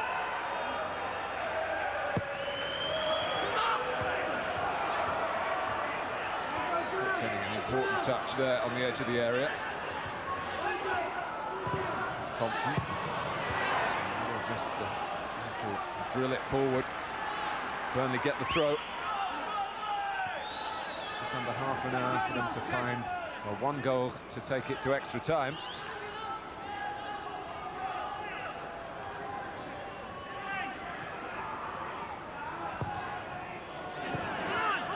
Kicks from Marlon Beresford. He's looking down to blame the pitch for that. Cowans. Here's Blatherwick. They need to keep their nerve and not let the anxiety of the crowd transmit itself to them as the time ticks away. Blatherwick. Well met by Richardson. A chase on here for Berry. And he's left Paul Weller. Glover in the middle. White coming in at the back post. Here is White! Oh, what a block. I don't know if he knew an awful lot about it, Blatherwick. But it's a great spot from Berry. Took his time, he's took his time. The secret here is picking the right option. So much time. He looks at Glover first, who gets tracked in. And then he picks out the back post and he thinks, well, I've done it, I've won us a match by standing that up for White. Blatherwick does his job, he's just jumping up, he turns his back, he gets lucky. Simple as that. And then it dropped off the top of the bar. Thompson with the Rotherham corner. Done a good stop. There's nothing lucky about that. Marlon Beresford flung himself to his left. First-class volley, first-class save. Well, the combination who created the first goal, setting up this corner. Super volley. Coming across his goal, having to check and go back low the other way. So it made that difficult. Super ante.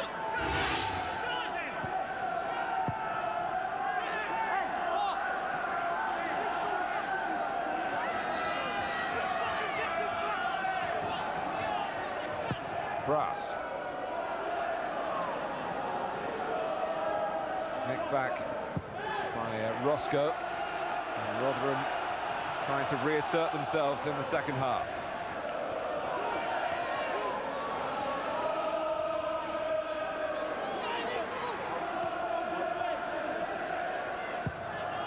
Blatherwick's cross. Now he wins it. Barnes! Well, he's a crafty customer with his back to the goal. He's got the ability to spin and shoot. I would never looking for anything else, but I just wonder if Weller, number 11, watch his run now as he comes across. And he wants it just dropped off, just coming in at the bottom of the screen he was. He wanted it just laid off to him.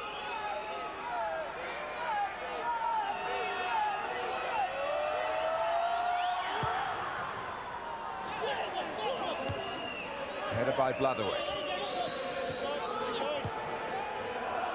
White's offside. Needs to be a pretty firm call to get Paul Barnes to lay it off in those situations. That's fair, but I mean, sometimes, you know, Martin, you can't spin and shoot like that. Sometimes you have better options. It's all about picking the right one. Howie winning another header. They're certainly looking more dangerous, Burnley, in the second half. Well, they're taking a chance. They're now leaving 1v1 at the back themselves. This ball forward, White's 1v1. Richardson's pass. Oh, chase that, mate. Unlucky. When Ronnie Moore played for Rotherham, there was a little right winger called Tony Towner. I know him well. Went to Wolves. He did. Yeah. I played with him in the same Wolves team. And Ronnie Moore says that Trevor Berry's the nearest thing he's seen in the modern game to Tony Towner.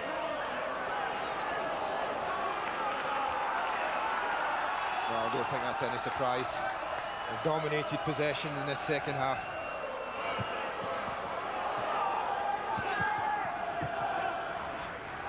Cowans. Now Blatherwick. Straight at Roscoe. White trying to stop Moore forcing it forward. Roscoe there again. Here's Glover.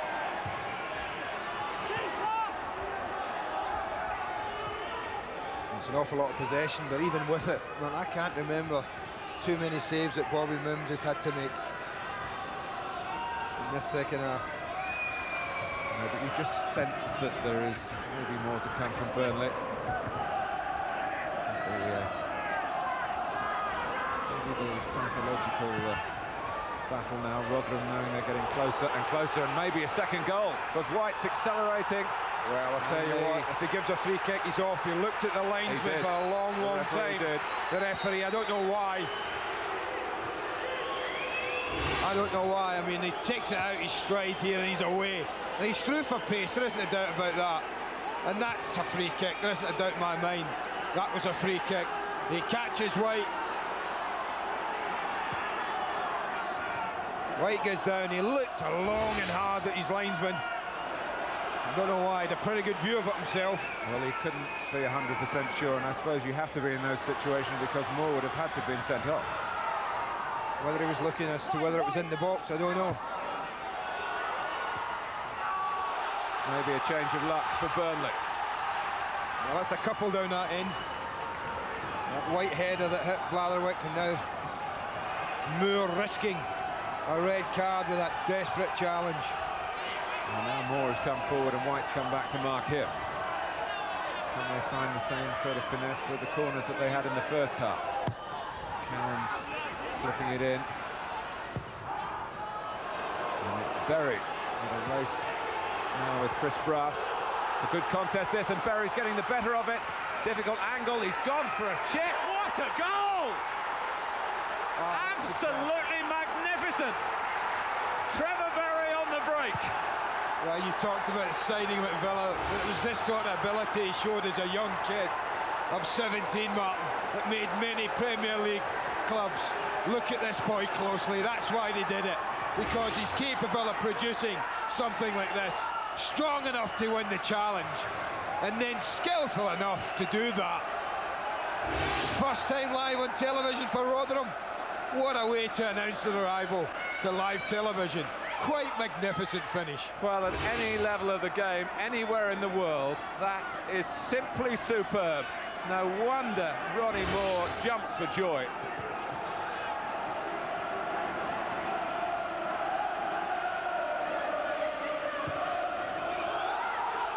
Well, they're not thinking about whether Neil Moore should have been sent off now. They're celebrating, leading Burnley by 2-0.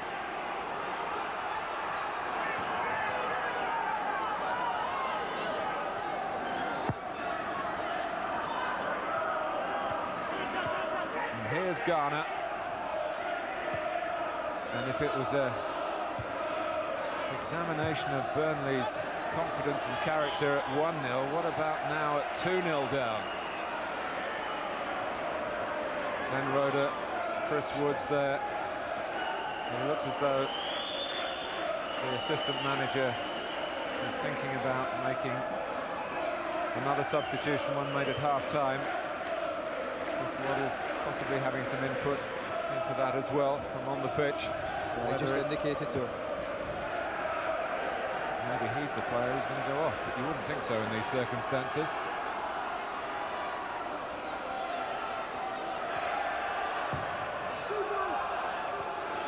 And that was a goal of Chris Waddle in his pomp from Trevor Berry. I was just thinking that, yeah, Chris Waddle, the one who did that, Mark, would be enthusing about it, waxing lyrical about it. It was a great finish. Absolutely superb. Cowans.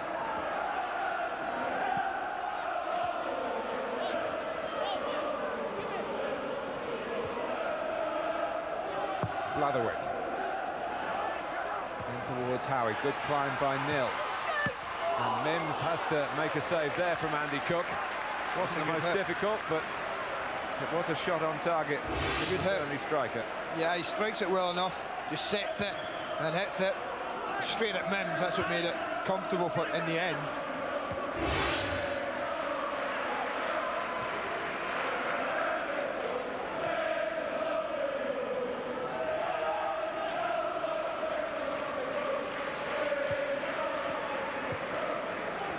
Counts.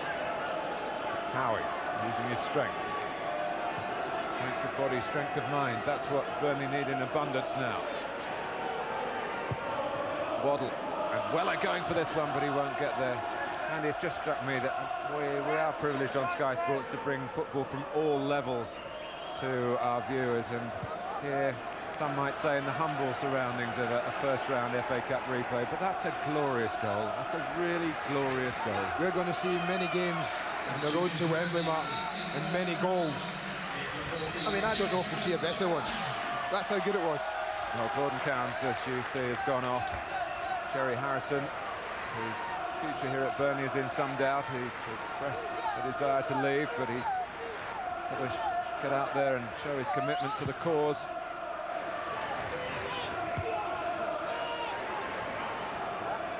Well, candidates for man of the match. Trevor Berry right up there, 0891 11 11 01. He's made a goal and scored a goal. And here goes Jason White, giving Neil Moore more to be concerned about. Yeah, they've just left White up on his own for about the last 10 minutes. Lee Glover has dropped back to form. That'll help in a four-man midfield. So give him a little bit of shape on that left-hand side.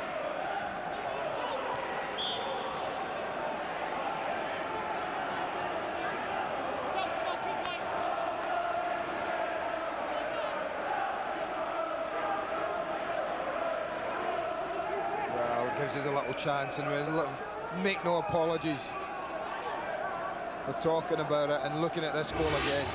I can't emphasise the quality you need to have to be able to do that. Quite incredible.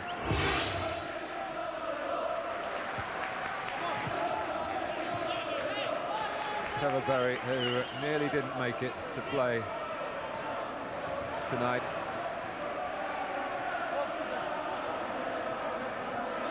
Andy Hayward Hayward, who did play in the first match against Burnley at Rotherham.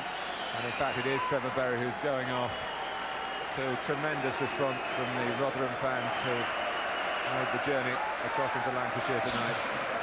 Tremendous contribution. Not only in the cross and the goal mark, but he's worked his socks off on this right-hand side, up and down. It's a hard position in football, that. And if you're carrying any little injury, it's going to test it severely.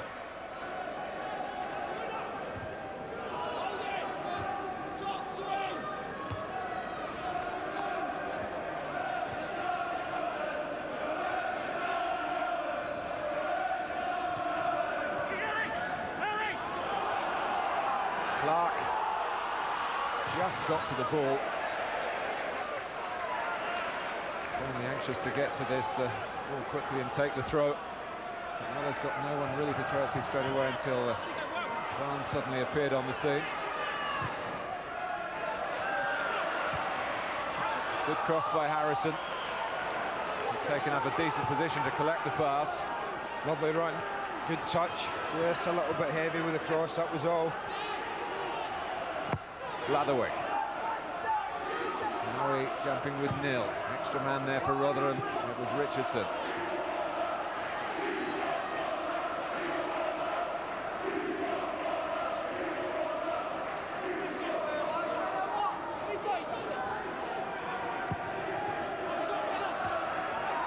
Header by Nil. First involvement really for Andy Hayward.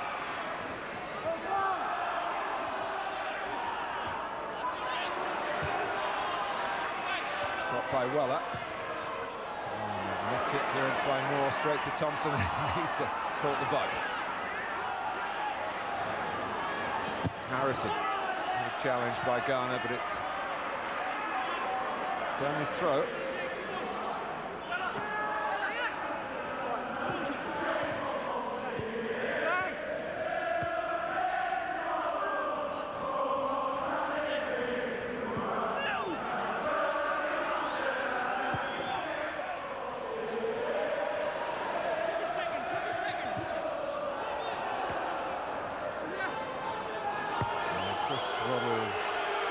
Next public assignment is to switch on the Christmas lights here in Burnley on Thursday night. But he can't switch on his team at the moment. Moore with an ambitious run. Talking about lights, I wouldn't mind seeing the same thing happen here. The Gremlins getting into them as they did at Upton Park recently in a league match. That looks to be their only salvation at the moment. Well, let's get a word from Trevor Berry, who's with Alan Bentley. Trevor, first thing is, you've come off. What's the problem? Well, I've been out for about a couple of weeks with I've torn a few fibres in my thigh, and I haven't trained properly or ran properly, so I'm just absolutely tired out, to be honest. Second goal of the season, something special, wasn't it? Yeah, it was... I think we can see it here. Yeah. Talk us through it. Well, he got a touch on it, actually, before that, and I seen him off his line, I just chipped it in. Lovely. Lovely goal. Yeah. Not a bad one. Second of the season, well done. Thanks very much. Cheers. Not a bad one. That's one of the understatements of the season. Very modest young man, Trevor Berry.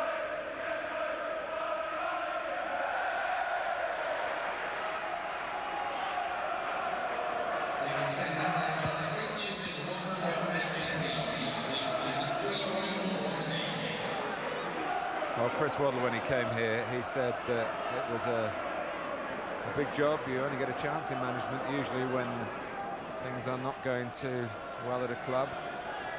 But he stepped in to follow Adrian Heath, who of course linked up with Howard Kendall at Everton. But I think it's a much bigger job that he realised at the time, and he'd now be the first to admit that. Like all managers, I'm sure he'd like a helping hand from the board, somebody to sign a cheque. There's the Jerry Craney situation. Craney came here on loan from Manchester City and scored 8 goals in 9 starts for the club. Well, how they've missed that tonight. Well, of course, he couldn't play in the FA Cup as a loan player. Manchester City, with their own problems, called Craney back in any case, but Chris Waddle still trying to maybe resurrect that deal.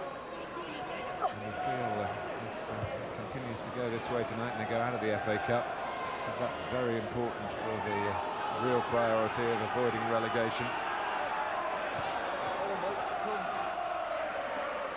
But in the FA Cup things can change very quickly, and Burnley pressing with the player manager. And you wonder how Rotherham would react if they did find their lead suddenly halved. They'd set up a grandstand finale. Moore. Look comfortable with me, Martin, I have to say. I don't want to sound a prophet of doom for Burnley. Plenty endeavour, plenty grit, plenty drive. But that's about it. And, you know, although the likes of Glover, White and Berry have held the cutting edge and have been the threat, I think Ronnie Moore will look back, and if it stays like this, at people like Alan Nell, Martin Clark and Neil Richardson, the three at the back who have been absolutely outstanding, particularly in the second half, when they've had to deal with an awful lot of ball played up towards them. And another side that keep very many clean sheets, Rotherham United. We've got one going at the moment, and there's one of the players you mentioned, Richardson, doing the tackling.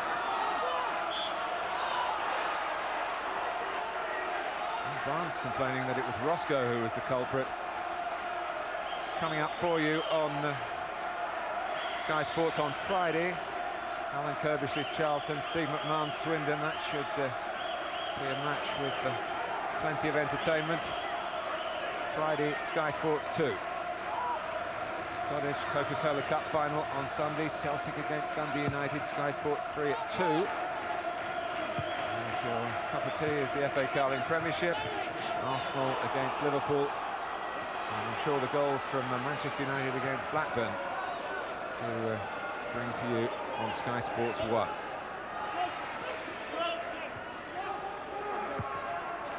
Here's Glover. White and Hayward waiting in the centre. I don't know how many more Rotherham will send up in these circumstances for a corner. Well, they're going. Two big lads are ambling up. Perhaps they're not happy with two.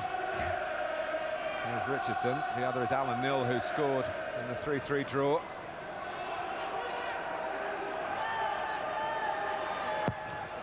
Back post wide open. It's Hayward. Actually get it down. Well, he recognised the opportunity to get it down, but didn't take the opportunity. Richardson. Played that without looking. We're inside the final 10 minutes unless Burnley can score twice.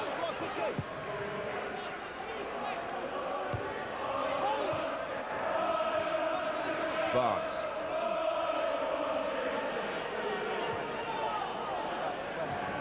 Waddle. Option forward to Moore, but it's forward that Burnley need to go.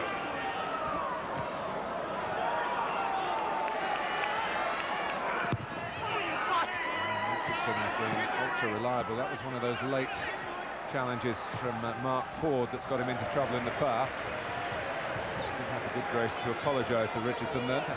He is bigger than him. By some distance. Here's Glover. It's opened up for him. Oh, what a great run. I have to say that twice he's gone at Chris Brass. He's really tormented him, and this is brilliant play. He just drives him back and drives him back, twisting, turning. Just gets swerving the wrong way. This goes just starts swerving away from goal. Look at that, just fractionally the wrong way. Swerves the other way, it's in top corner. He saw how close it was from the other side of the ground.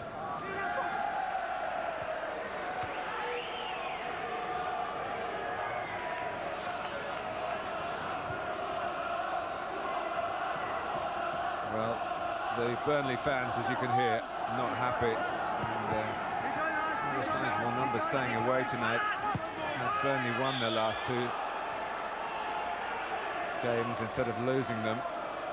You would have 2 or 3 times the attendance here. There is an air of disenchantment around a famous football club at the moment.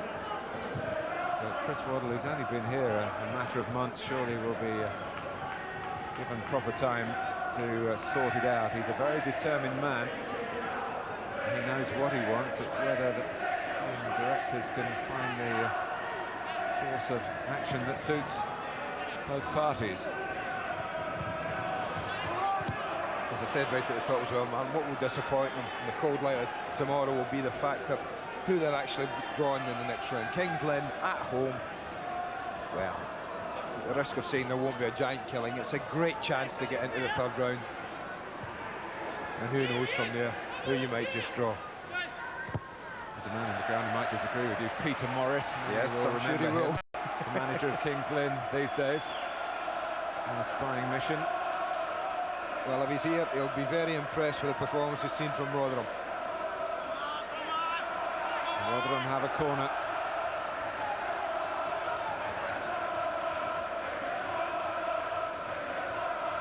Steve Thompson, recently at Burnley, to take it for Rotherham. And you're wondering where it was going to drop.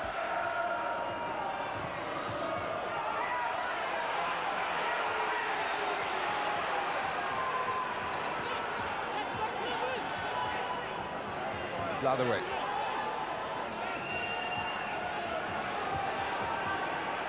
Waddle. Hayward in the right position, but there was no conviction about the Burnley passing. No, they've got 5 strung along the line now, Mark, right along the front. And they've stood firm, Rotherham, suited the big lads at the back, the way it's come at them straight. Defended the edge of the box, certainly up till now pretty well and pretty solidly. Well, that's a free kick. And it's within range. And there is an opportunity here. Take your time and make sure you hit the target, come to mind. One man who would back himself to hit the target. Unless he's the player manager.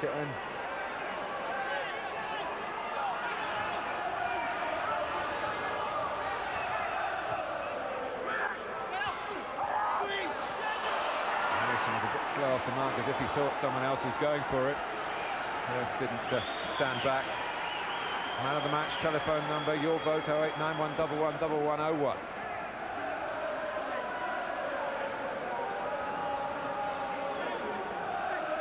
Inside the final 5 minutes, unless they come up with something that in truth they haven't threatened to do since the first 15 minutes of the second half.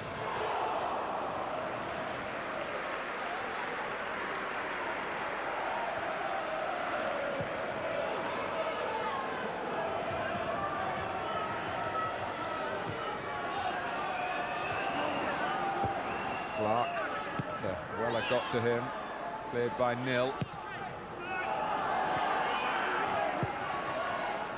Shrewdly away by Richardson.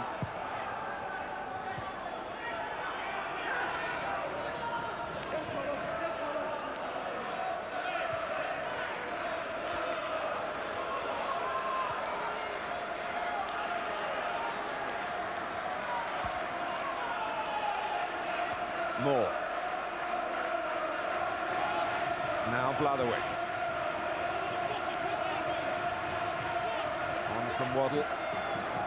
Now Harrison. No danger. Typical of what's happened for Burnley. You can't argue with the scoreline, Martin. It could have been more, in fact. Rotherham are worth the 2-0 lead, isn't a doubt about that.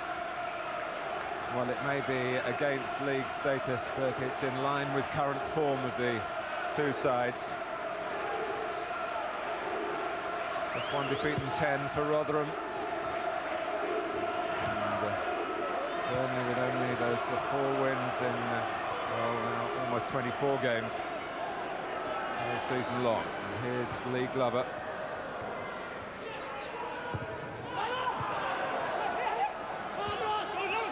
Roscoe.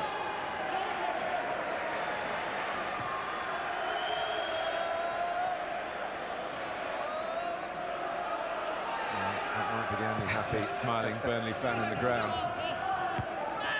He hasn't given up on his team yet, but many have. Plenty who didn't come here tonight, showing their displeasure at what's been going on. There's a break on here. Hayward, and it's going to be 3 from Ghana, and that just about sums it up.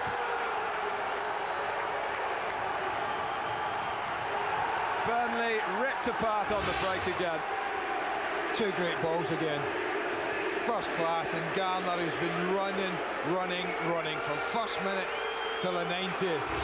It's a fitting reward for all the graft and industry he's put into this match. And such composure here. Take that, that's it. Icing on the cake. Good night.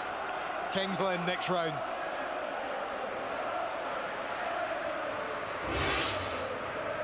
So Darren Garner, who set himself a target of 10 goals this season, gets his 3rd. And Burnley are dead and buried at Turf Moor, as far as the FA Cup is concerned. And somehow Chris Waddle and Glenn Roeder have got to breathe some life into the league programme.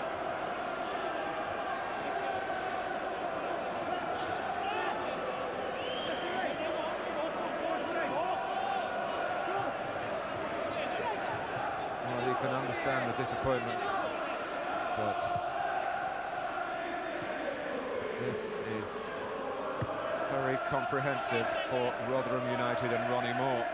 It is, but I mean, I said it a minute ago, I can't argue. You cannot argue with that scoreline. You cannot argue it.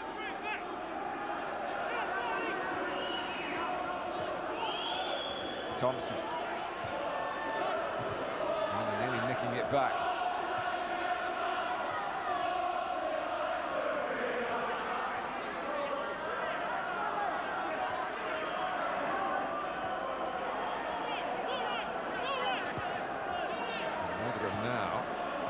To an away sequence that will read 6 away games, 4 wins and 2 draws. Crystal Palace of the 3rd division. 0. Barnes. Cook chasing. It's a lost cause for Burnley now. Howie.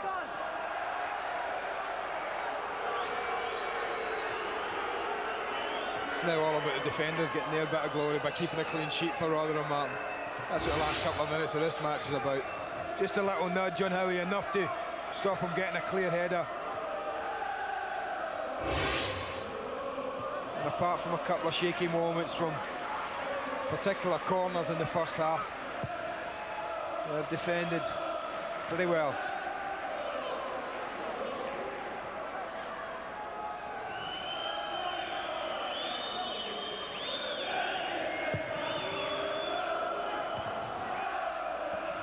A big job for Chris Waddle.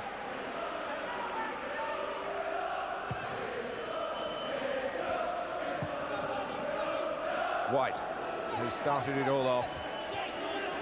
That undermined Burnley's efforts, really.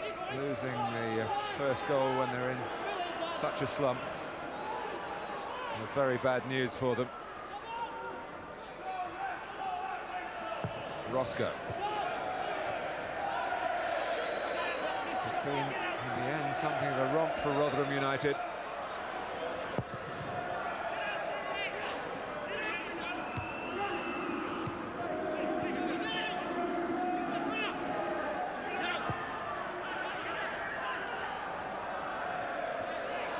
Cook. Well, it's worth a crack at this stage because there's, I would think, barely time for that Burnley attack. We are deep into stoppage time.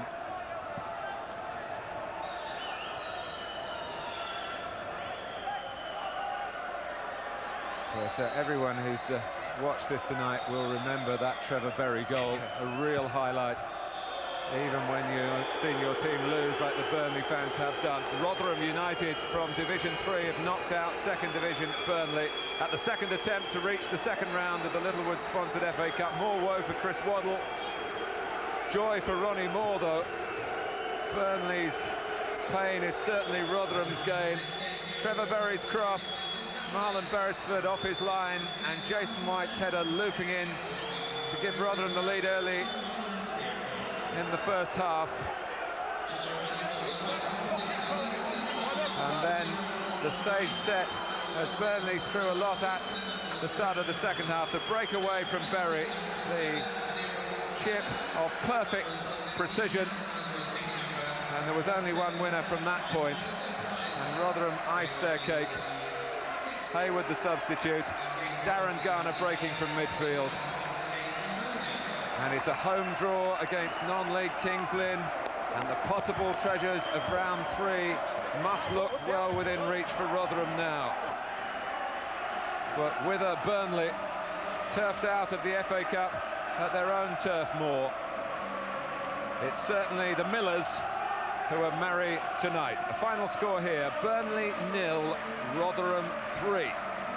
And our thanks to Martha Tyler and Andy Gray. Big cup night elsewhere. These are the latest scores as we have them in the FA Cup first round replays tonight. Basingstoke of the Isthmian Premier Division against Wickham. It's 2-2 there, and it's gone into extra time. Cambridge 2, Plymouth 2 is the latest score. That's a late fight back by Cambridge, who've been in dreadful form in Division 3, but the cup lifts their spirits tonight. Cardiff 2, Slough 2 in extra time at Ninian Park. Well done to the conference side there. Colchester 0, Brentford 0's latest score. Emley 1, Morecambe 1 latest. We know that Lincoln City are in round 2. They have won against Gainsborough, but Gainsborough made them fight hard. Gainsborough 2, Lincoln 3, the result there. Latest now, Gillingham 0, Bristol Rovers 2, Grimsby 4, Shrewsbury 0. Here's the upset of the night, Leyton Orient 0, Hendon 1, latest score. Mansfield 0, Oldham 1, and Northampton 2, Exeter 1, all latest scores. Still to come tonight, over on Sky Sports 1 at 10, all the day's news in the Sports Centre, more on all the cup stories, of course, and that's followed at 10:30 by this week's edition of the Footballers' Football Show. Here at 10, it's ice hockey from the NHL, Ottawa against Pittsburgh, and finally over on Sky Sports 3 at 10, another classic Ali fight in Superbouts, this week featuring the 1973 rematch with Ken Norton. Please keep the calls coming for Man of the Match, 0891 111101, and after the break we'll get the thoughts of Archie Gemmell on this Rotherham performance tonight and reaction from Turf Moor, Rotherham into FA Cup round 2.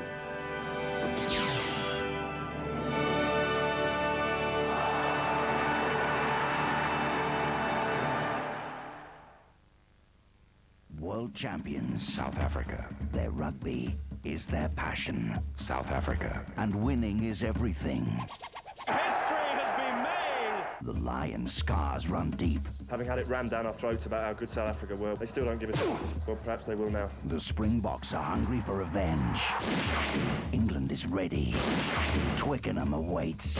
Bring on the Boks. Ford International Rugby, Saturday at 1, live on Sky Sports 2.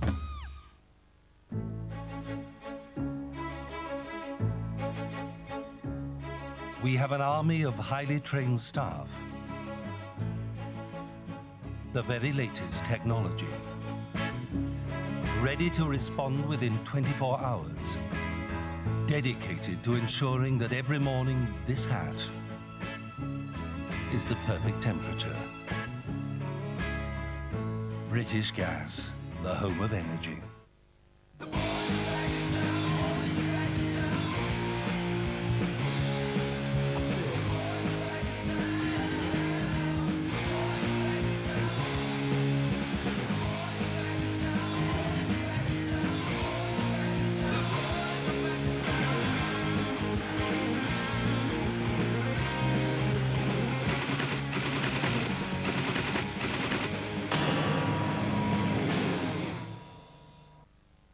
Admin are always on at me to liven up my advertisements for John Smith's Extra Smooth Bitter.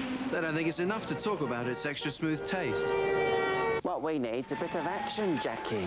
They just don't get it, do they? Well, I told them straight. No gimmicks, no dancing ladybirds, and definitely no penguins. Just me in a pub with a pint of John Smith's Extra Smooth. Pure silk in a glass. So, if this is a bit dull, you can blame me. Cut it. That was nice, Jack. So you're going to put the pub background in afterwards? Yeah, that's right, Jack. Yeah, we're going to put it in later. Every day, we turn 26 letters into Britain's best-selling quality daily. The Daily Telegraph, the A to Z of life. Every weeknight, my show is on the Paramount Comedy Channel. Change. Why? I like myself this way. This is where we do all the filming. Carla's got the box.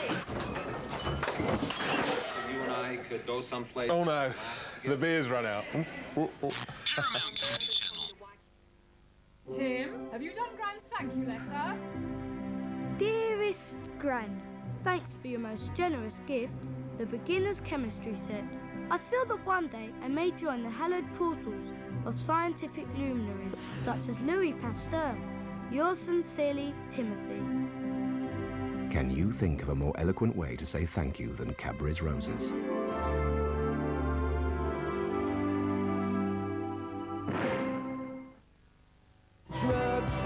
Over 40 of the biggest hits around. Now 38. That's what I call music. Konica Advanced Photo System. Now available on planet Earth at selected branches of Boots. At Curry's, Britain's biggest electrical stores, we've our best ever choice of Christmas gifts with thousands of great ideas. Gifts for all the family, gifts for friends, we've gifts to suit everyone. And they're all at Curry's low prices. See them right away. It's Curry's best ever Christmas choice.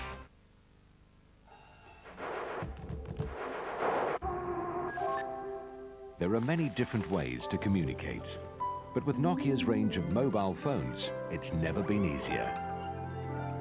Our new Nokia 3110 phone, for instance, has the unique Navi key that performs every function. And with our Nokia communicator, it's as easy to fax as it is to phone. Nokia, connecting people. Call now on 0345 450 450. British Gas 3-star service cover. Central heating protection for less than £11 a month.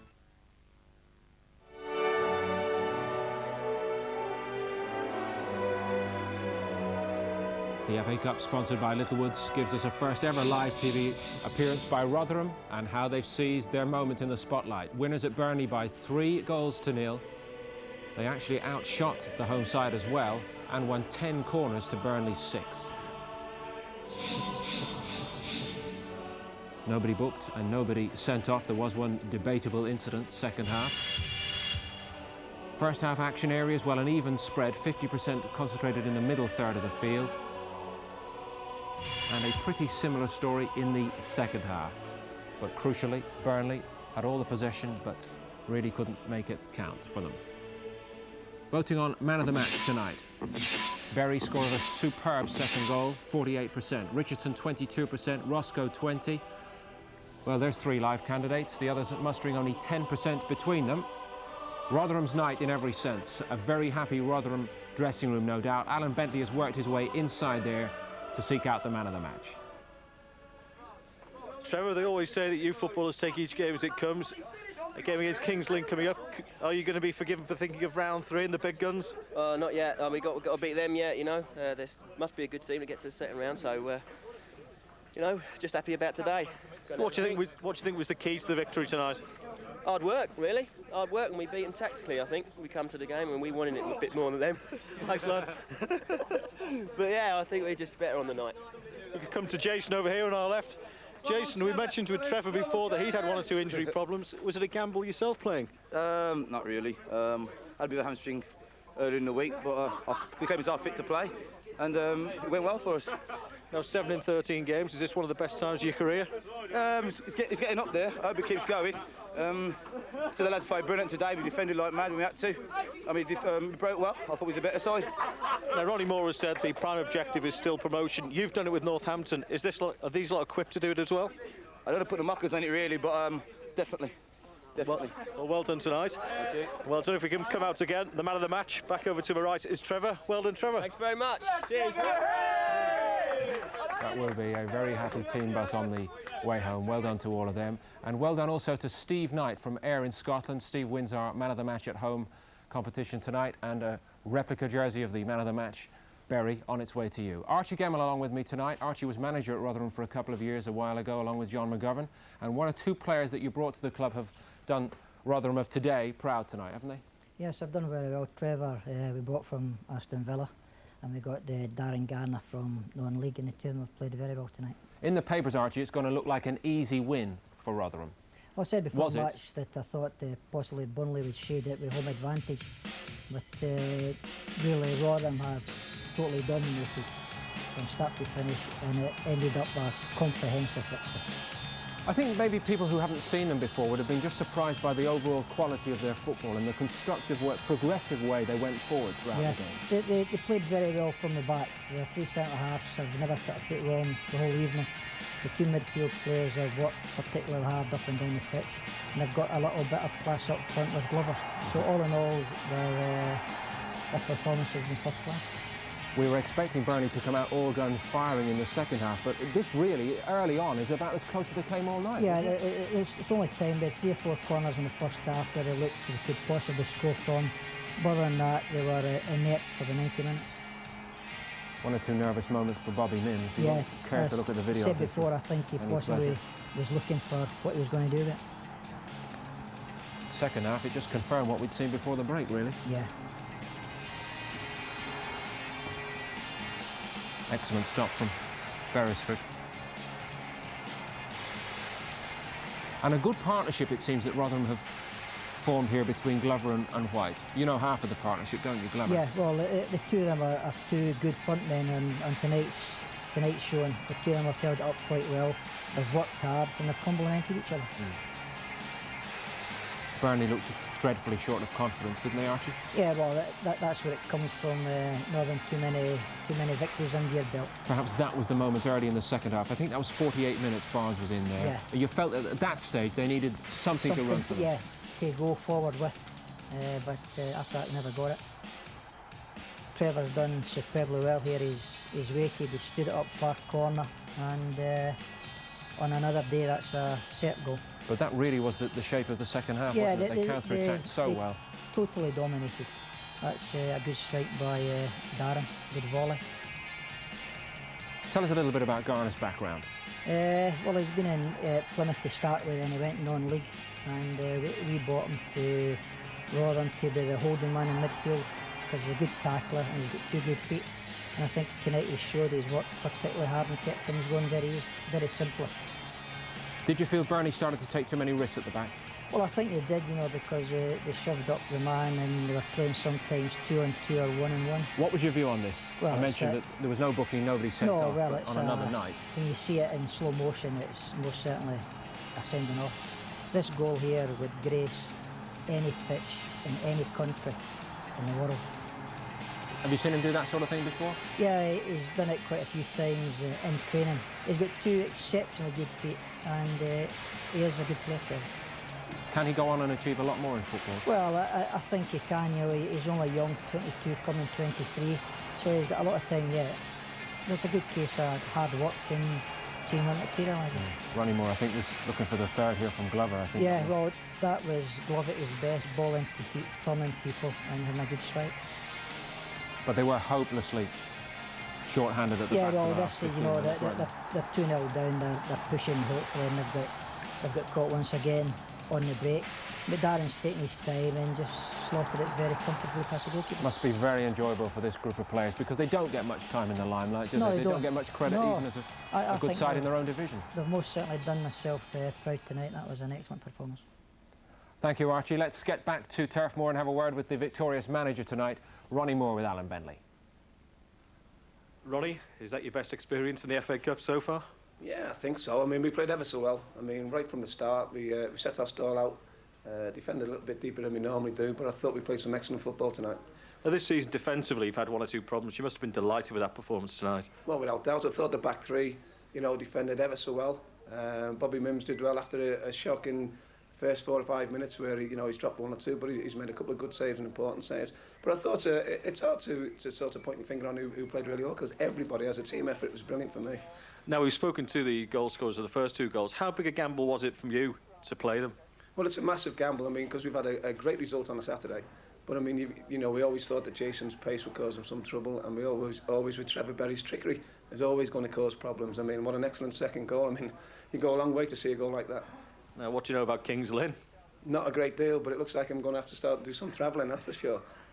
No, but we're just happy to get through. I thought over the 2 games, I think we thoroughly deserve to go through.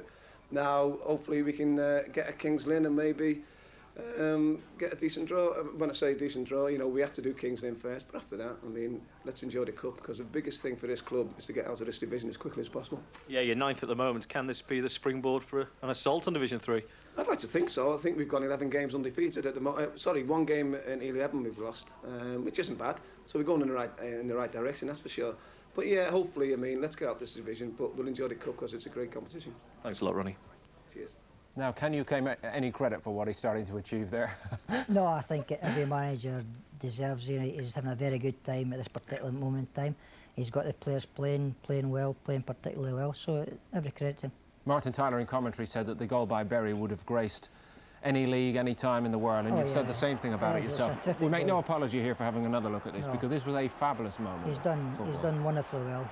He's held off the challenge, looked up, saw the goalkeeper and put it in with his left foot. And just a word, Archie, from a professional's view about the goalkeeper here. The keeper does not look madly out of position. Maybe a yard or two, you know, I said perhaps, the first half he was possibly a little bit too far out, but no, this is sheer quality. If Dennis Bergkamp or Ian Wright or Fowler had done that, you would hear about it for the next month. Yeah, that was top class. Really enjoyed that. No doubt we'll be seeing plenty more of it. Back to Turf Moor now. Next up, it'll be Kings Lynn for Rotherham. Kings Lynn of the Dr. Martins League Premier Division. Moore's got to do some scouting on them, but they're scouting already, and their boss Peter Morris has been at the game. He's with Alan Bentley. Peter, give us your thoughts on Rotherham. Worked very hard as a side, deservedly won the tie quite easy. Strong up front and well organised. So what will be your master plan? Go on, tell us. Well, somehow we've got to match their fitness and organisation, but on the night they deserve to win quite easy. And how big a day will it be for Kings Lynn? Well, we'll probably take 1,500 people there, so be our cup final, really. Just remind us which league you're in at the moment and how you're getting on. Thanks very much. Dr. Martins Prem, we're 4th in the league. We're a young side. Rotherham look as though they've got quite a bit of experience. They probably have too much experience for us on the day, but we'll try and give them a game. A real test for both you and the players in terms of up against league opposition? Well, most of our lads have come out of the Football League anyway, so we won't be overawed, but we know it's going to be hard. We'll enjoy it. Well done. Thanks for speaking to us. Cheers. Well, we're not ruling them out of this FA Cup sponsored by Littlewoods. Elsewhere now, just a quick latest score check for you. In extra time, Basingstoke 2, Wickham 2, Cambridge 3, Plymouth 2 in extra time. Cambridge have turned that game on its head. Cardiff 2, Slough 2 in extra time. Colchester 0, Brentford 0. Emily 1, Morecambe 1. So all those games still to be resolved. Lincoln City, we know, are through. They've won at Gainsborough 3-2. Gillingham 0, Bristol Rovers 2. They are through as well. Grimsby 4, Shrewsbury 0. Leyton Orient 0, Hendon 1, the upset of the night. Mansfield 0, Oldham 1 result, and Northampton 2, Exeter 1. And just a reminder, Sky Sports 1, the Sports Centre at 10 for all the updated FA Cup stories. My thanks to Archie Gemmell. It's been a pleasure for me, Archie. Thank you. Good luck in the future, and thanks to you for watching tonight. Excellent performance from Rotherham. We were warned that they were on fire, and Burnley found out, so too did Chris Waddle. Bye for now.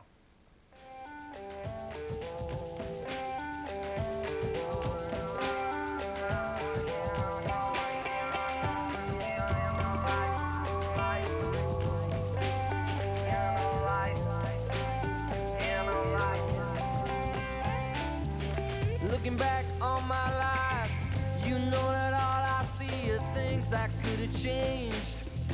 I should have done. Where did the good times go? Good times so hard to hold. This time I'm gonna find.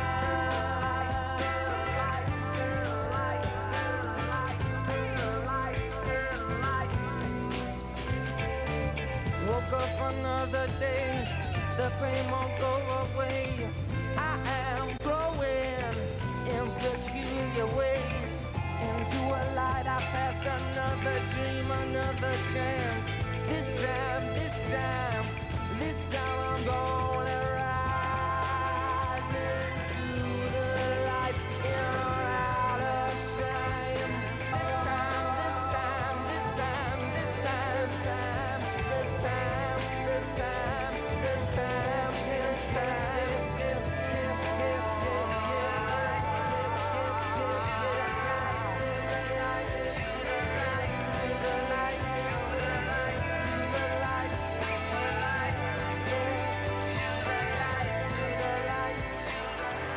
Sky Sports with Ford takes you to the heart of the action.